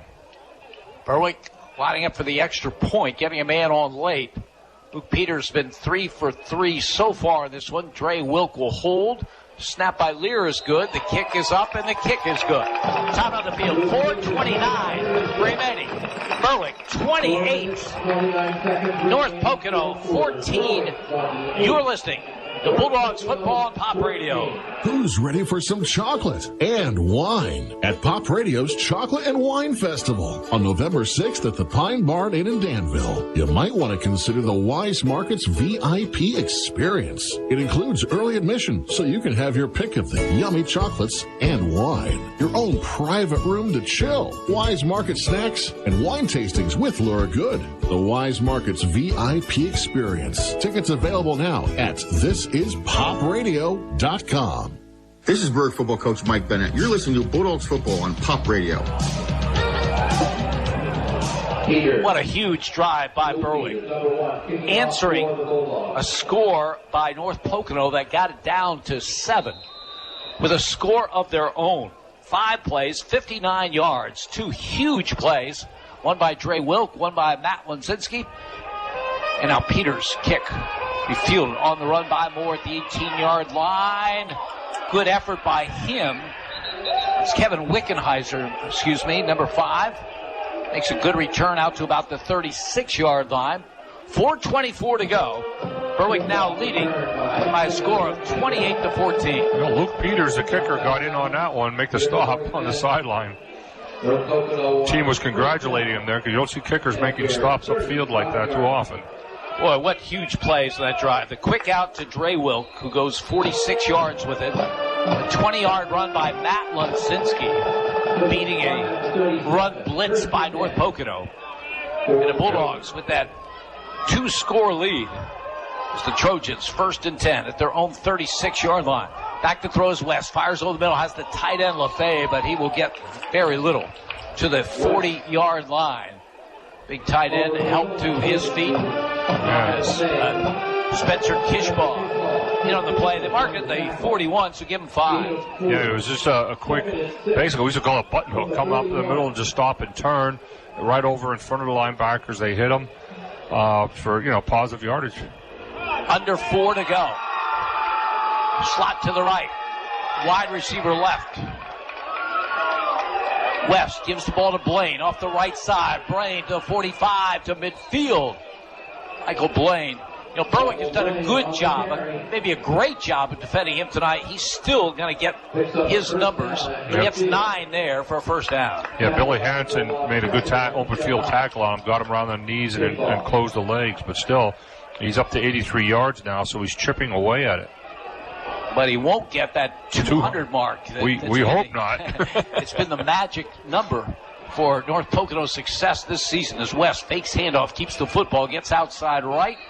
Forced out of bounds by Bo Sheptog at the 45-yard line of the Bulldogs. 2nd down and 5 coming for North Pocono. Yeah, it was just a good fake to Blaine. Everybody obviously paying attention to him, which allows that quarterback a little extra running room. Fortunately, the Berwick defender, Sheptog, stayed at home, did what he was supposed to do, and was able to make the force out on the sideline. Matt Lenzinski in at defensive end for Berwick. 2nd down and 5. There's the call to Blaine. Breaks outside right, turns the corner, and has the first down at the 35-yard line. So Blaine heating up now. Is it too little too late for North Pocono? They trail Berwick 28-14 with 3:14 to go. Yeah, that was the same play that he ran when he gained the 40 yards, where he came right up through the A-gap, hit the linebacker and bounced it to the outside. Similar thing, but this time Berwick defender was on the outside, did not allow him to get upfield. 9 yards for Blaine. Importantly for North Pocono, he gets out of bounds. They have a first down at the Berwick 36. Slot to the left. West fakes to Blaine, keeps the football, and is buried. Good defensive play by Berwick's Chase Shuckers. The big sophomore makes the play. A loss of 4 to the 40-yard line. 2nd down and 14. Yeah, it was a great play. He busted through there. Somebody missed an assignment because he just came right in untouched and was able to take West down. 2nd down call coming. Riley Moore wide to the right. Slot to the left. Michael Blaine is in that slot. West back to throw. Goes to the opposite side. Looking for Riley Moore. The pass beyond his reach at the 30-yard line. So it'll be a 3rd down and 14. North Pocono at the Berwick 40. Yeah, the receivers have been getting open. I mean, that's one thing I will hand to North Pocono. The receivers have, between Moore and Benzine, they've been able to get there. Unfortunately, the ball hasn't always been on target. 3rd down and 14. Obviously 4-down territory for North Pocono. They trail by 14. 2:36 to go. Blaine in a slot to the right. Comes in motion. Fake handoff to him. West keeps the football, looks for room, and not much. Gets just a couple on the play. That's a nice open field tackle by Braylon Hawkins as North Pocono will use a timeout. 2:26 to go. 28-14 Bulldogs. You're listening to Berwick Football on Pop Radio. Neighbor Fence Company has fencing for where you want it, serving Columbia, Montour, and Luzerne counties. Neighbor Fence provides top quality residential and commercial fencing, vinyl, chain link, wood, aluminum, and ornamental fencing, plus vinyl railing and specialty products. Neighbor Fence Company, 1140 State Route 239 in Wapwallopen. Call 570-752-4423 or visit them online at neighborfencecompany.com. Neighbor Fence Company is a proud sponsor of local youth athletic teams. This is Berwick football coach Mike Bennett. You're listening to Bulldogs football on Pop Radio. 2:36 remaining in this one. Berwick's that close to advancing to the district semifinals. They know they'll play Crestwood, the number 1 seed. Crestwood over Danacoke tonight, 61-7 in their game at Mountaintop. So Crestwood awaiting the winner of this one. Berwick closing in. They have the 14-point lead. Still 2:36 to go. North Pocono at the Berwick 37-yard line. 4th down and 12. Yeah, there's a big play for both teams right here. West has the snap. Back to throw. Fires long over the middle. Incomplete. Intended for LaFave. Pretty good attempt. The big tight end went up, got his hands on it.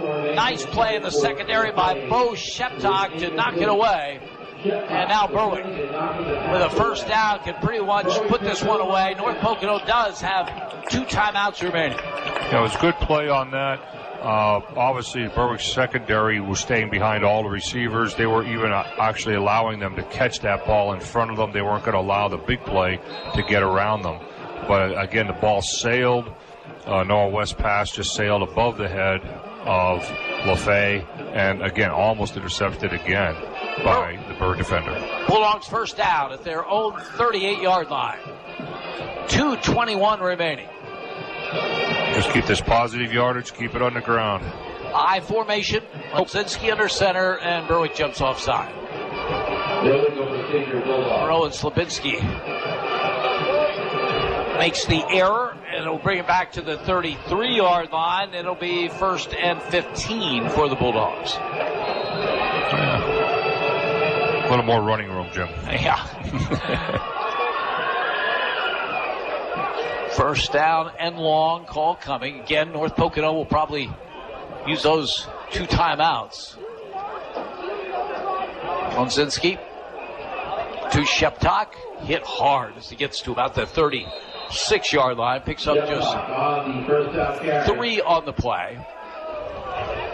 2nd down. Pick up a 3, 2nd and 12. And 12 for the Bulldogs at their 36-yard line as we go under 2 minutes remaining in the game. Yeah, Bo has carried the ball now 18 times tonight for 45 yards, but he has earned every yard of it. I mean, North Pocono, they have some decent-sized players, and they hit hard. And unfortunately for him, his longest run was called back. Dre Wilk wide to the right side. Sheptok, the carry, gets outside right, turns the corner at the 45. Nice effort by him. Didn't want to go out of bounds, but he was kind of shouldered out of bounds. Yeah. He will pick up 10 on the play and bring up 3rd down and 2 with 1:31 to go. And they just brought it to the outside. Spencer Kishbaugh had a nice seal block. He hit the defensive end and then came off and then got the piece of the linebacker, which allowed Bo to get to the outside before he was run out by the safety in the corner. So Berwick can get in the victory formation if they convert here. 3rd down and 2. I formation behind Olszynski. Matt gives the ball to Sheptok, has the first down and then some over midfield, still on his feet to the Crestwood 41-yard line. Great effort, Bo Sheptok. Jake Keating on the stop for North Pocono. Yeah, great play. Same type of thing. This time he cut it up on the inside. They started to overplay to the outside. He cut it up on the inside, got in between the corner and the linebackers, and made some great positive yardage on his speed. 13 yards in the carry by Bo Sheptok. Berwick at the North Pocono 42-yard line. Trojans look like they're not going to use those timeouts. Bulldogs come to the line of scrimmage. The 42. They are in that victory formation as Lonzinski will take a knee. No indication that North Pocono is going to use those timeouts. So the Bulldogs got a tough test tonight from North Pocono, but they've had the answers. And they will be headed to the district semifinals as Lonzinski takes the knee. That's the last one he has to. And the final score will be Berwick 28, North Pocono 14. We'll be back with the scoring, stats, and an update on scores with Jake Klein. You're listening to Bulldogs football on Pop Radio. Hi, this is Cassidy from the Independent Sports Service Department, Route 11 in Bloomsburg. Does your Ford or Lincoln vehicle need service? Having trouble getting an appointment at your usual service center? At Independence Ford, we can and will take care of all your service needs. Regardless of where you purchase your Ford or Lincoln vehicle, our goal is to get you back on the road. Give me a call for an appointment today at 784-1414. Come and get a great deal and total satisfaction. Independence Ford, better people, better prices. You've dreamed about it. A day spent sipping wine and eating bonbons. Make the dream come true at our second annual Chocolate and Wine Festival. Sample chocolate treats, cheeses, local wines, and other goodies in support of the Ronald McDonald House of Danville. With a VIP ticket, you can get in an hour early and enjoy exclusive tastings. Pop Radio's Chocolate and Wine Festival. Sunday, November 6th at the Pine Barn Inn in Danville. Made possible by W&L Subaru Nissan Mazda and Collision Center. Get details and tickets now at thisispopradio.com. We filmed 12 Pennsylvania kids who are all waiting to be adopted and asked them what having a family and permanent home would mean to them. I'm really tired of being alone. Kind of like one of those bottles in the sea, just kind of rolling around. Visit adoptpakids.org to watch the video, meet the kids, and learn how you can become a foster or adoptive parent. I can't wait to find my forever family. Sponsored by the Commonwealth of Pennsylvania. Tom Wolf, Governor. Paid for with Pennsylvania taxpayer dollars. Give your child the opportunity to build strong relationships with peers and teachers in a fun, nurturing environment with the Danville Head Start program. Head Start is a free program for children 3 to 4 years old. Bus transportation is provided along with free nutritious breakfast and lunch. As part of the Danville School District, Danville Head Start provides individualized learning in a warm, supportive classroom. Enrollments are now being accepted for this Monday through Friday high-quality preschool program. For more information, visit DanvilleHeadStart.com. This is Berwick football coach Mike Bennett. You're listening to Bulldogs football on Pop Radio. Berwick High School football team is headed to the District 2 semifinals. They're headed that way after a hard-earned 28-14 win over North Pocono here tonight in the District 2 4A quarterfinals. Berwick got 2 breaks on special teams very early in this one. In fact, on the opening kickoff, the kick by Luke Slusser was mishandled by Michael Blaine, and Braylon Hawkins recovered at the North Pocono 2-yard line. After a couple of penalties, a couple plays later, Matt Lonzinski with a 7-yard touchdown run, his 7th rushing touchdown of the season. Luke Peters with the extra point. Berwick had a lead of 7-0. When North Pocono got the football, they were forced to punt. There was a bad snap, and Berwick took over at the 3-yard line. Penalties eventually brought them back to the 22. They were able to overcome those penalties and finished the possession with a 7-yard touchdown pass. Matt Lonzinski to Rowan Slabinski. The extra point by Luke Peters. Berwick led 14-0 with 8:30 to go in the first quarter. For the rest of the half, North Pocono moved the ball fairly well. They just couldn't get in the end zone. They started a 10-play drive that eventually they gave it up at the Berwick 18-yard line. There was a 23-yard pass from Noah West to Zach Benzie and a 4th and 8 completion of 13 yards to Riley Moore. But they did not get on the board, and it was 14-0 Berwick after 1. In the second quarter, they had an 8-play drive. They drove to the Berwick 22-yard line, and a 4th and 7 pass intended for Michael Blaine was picked off. A terrific anticipatory interception by Spencer Kishbaugh, stopping the drive. And finally, in that second quarter, another opportunity Zach Horn with an interception after a tipped pass by Matt Lunzinski. And they went on a 7-play drive. They had a 27-yard run by Riley Moore. They drove to the 5-yard line of Berwick and had a 4th and goal with 2 seconds to go. Pass in the end zone, knocked down by Bo Sheptock, and Berwick went in at the break, leading 14-0. North Pocono started the second half with an onside kick to the Berwick 40-yard line, but eventually they lost the ball on downs. Berwick with a good defensive stand. But when Berwick got it later that third quarter, Riley Moore intercepted Matt Lunzinski and raced 55 yards for the touchdown. The kick for the extra point failed, but Berwick's lead was 14-6 after 3 quarters of play. Early in the fourth quarter, Matt Lunzinski, a quick hitter to Spencer Kishbaugh, who broke tackles and came down this near sideline 37 yards for the touchdown, capping an 11-play, 68-yard drive. Another big play along the way, an 18-yard run by Ethan Lear. Luke Peters with the extra point, 21-6 Berwick. And when the Bulldogs stopped North Pocono in Trojan territory in that fourth quarter on the next series, it looked like Berwick had the game, but it was not to be. Bo Sheptock's fumble recovered at the 48-yard line by Michael Blaine.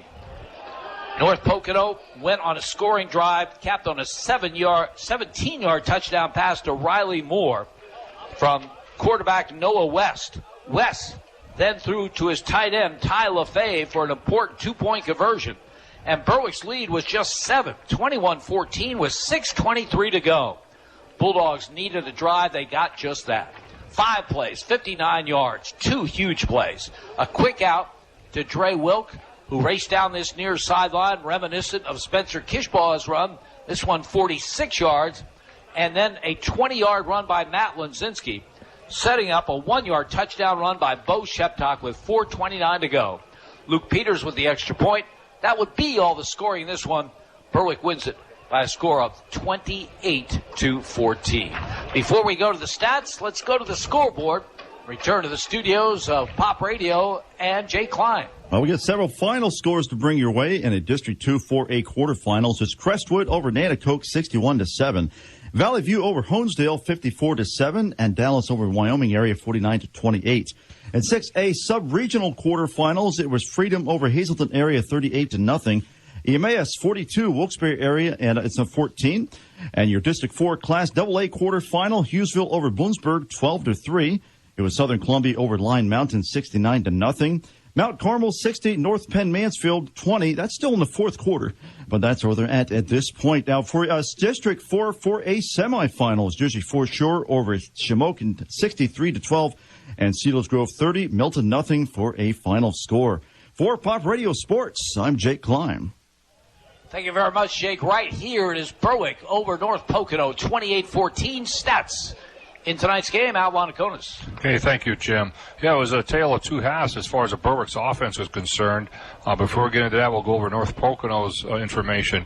Their leading rusher was Mike Blaine. He carried the ball 17 times for 92 yards, below his 200-yard average for the wins. Great job by the Berwick defense holding him to under 100 yards. Noah West carried the ball 10 times for minus 5 yards. Big detriment to him was a 20-yard sack that we had during the game. Riley Moore had 1 carry for 27 yards. Ty LaFave had 1 carry for 4 yards. So they had a total of 29 rushes for 118 yards, which is a great job by the Berwick defense. Passing, Noah West threw the ball 32 times, completed 14 of those. He had 1 interception and 1 TD and 1 2-point conversion. Ty LaFave had 5 receptions for 11 yards and the 2-point conversion. Riley Moore had 3 catches for 44 yards with the 1 offensive touchdown for North Pocono. Zach Benzie, 2 catches for 38. Michael Blaine had 5 catches for 42 yards, and Thomas Cole 1 catch for 4 yards. So again, 14 for 32, 127 yards. Big play, obviously, for North Pocono that got them really into the game was a 55-yard interception by Riley Moore. He had that pick 6, so he had 2 touchdowns on the evening. North Pocono was penalized 7 times for a total of 32 yards in the game. For Berwick, obviously a big change in the second half. We saw it in the third quarter alone. They had more yardage on the ground than they did in the whole first half. Berwick's Bo Sheptok was the warhorse tonight, carried 20 times for 68 yards and 1 touchdown, but some big carries there in that fourth quarter that kept Berwick up on the plus side of the scoreboard. Drew Wilk had 1 carry for 3 yards. Matt Lenziski had 8 carries for 48 yards and a touchdown early in the game. Tyler Winter came in, had 2 carries for 13 yards, and Ethan Lear had a big carry for 18 yards. So again, Berwick rushed the ball 32 times for 150 yards and 2 TDs. And if you recall, Berwick only had 36 yards rushing in the first half. So a big second half, but I'm sure Coach Bennett would still like to see more. Matt Lenziski threw the ball tonight 15 times. He had 9 completions, 2 interceptions. 1 was costly for the touchdown, but he also had 2 touchdowns himself. 1 to Spencer Kishbaugh. Spencer had 2 catches for 40 yards and the touchdown. Drew Wilk had 6 catches for 66 yards. Rowan Slabinski had the 1 catch early in the game for 6-yard touchdown, and Ethan Lear had 1 catch for 4 yards. So again, 9 for 15, 2 interceptions, 2 TDs. So the Berwick offense really picked it up here in the second half. They had 116 total yards passing, 150 yards for 266 total yards, and that sealed the game for them. But it was an exciting playoff atmosphere tonight, a very good game to watch compared to the other games, obviously, but 2 well-matched teams, as far as the brackets were concerned, and they both played very hard tonight. Yeah, we talked about before the game how the second season is the postseason, and both Berwick and North Pocono disappointed at 4-6. I thought they both let it all out. It wasn't always pretty, but it was always hard play. Yeah, it was definitely hard play. I mean, credit to Berwick's defense. Obviously, they kept Lear from getting in the end zone and kept him well under his average. Blaine, I'm sorry. Sorry. But they did a great job with that, obviously keying on him. But Noah West, came to play tonight. He did a great job there early on. And right when it looked like he was starting to falter, they managed that drive in the second half to make things interesting there until Berwick got that fourth scorer in to take it out of reach. So again, great atmosphere, great playoff feeling for it all. Berwick has a big task, obviously, next week going up against Crestwood. I'm sure they're going to look to try to play better than they did the first time they played them. And you never know in the playoffs. They weren't supposed to beat Dallas, and they did a great job against Dallas, so they may be able to pull that same type of game against the Crestwood. With the loss, North Pocono ends their season with a 4-7 record. The Bulldogs will take a 5-6 mark to Mountaintop next Friday to take on the number 1 seed in this playoff bracket, the Comets of Crestwood. That game will kick off at 7. We hope you'll join us for the coverage of that one. It will start, as usual, at 6 with the Coach Bennett Show. And finally, again from here, Berwick 28, North Pocono 14. For Alana Konis and our producer, Jay Klein, this is Jim Doyle reminding you you're heard live on Pop Radio. You've been listening to Berwick Bulldog Football on Pop Radio. Brought to you by First Columbia Bank and Trust. With you every step of the way. Welsh's Towing and Repair, towing, recovery, and lockout services. Axis Gymnastics Academy in Bloomsburg. Independence Ford, Rattle 11 in Bloomsburg. S.J. Kowalski Heating and Cooling, the way the earth intended. First Keystone Community Bank. Yesterday's traditions, tomorrow's visions. Mason's Monogram Service for all your Bulldog merchandise. Robert G. Dent Heating and Air Conditioning in Light Street. Red's Roofing, the Roofing Ninjas in Berwick. Lehigh Valley Health Network, the region's leader in orthopedic and sports medicine. The Mayo Funeral Homes of Berwick and Chickasha. And by Wagner's Trophies and Engravables. Main Street in Bloomsburg.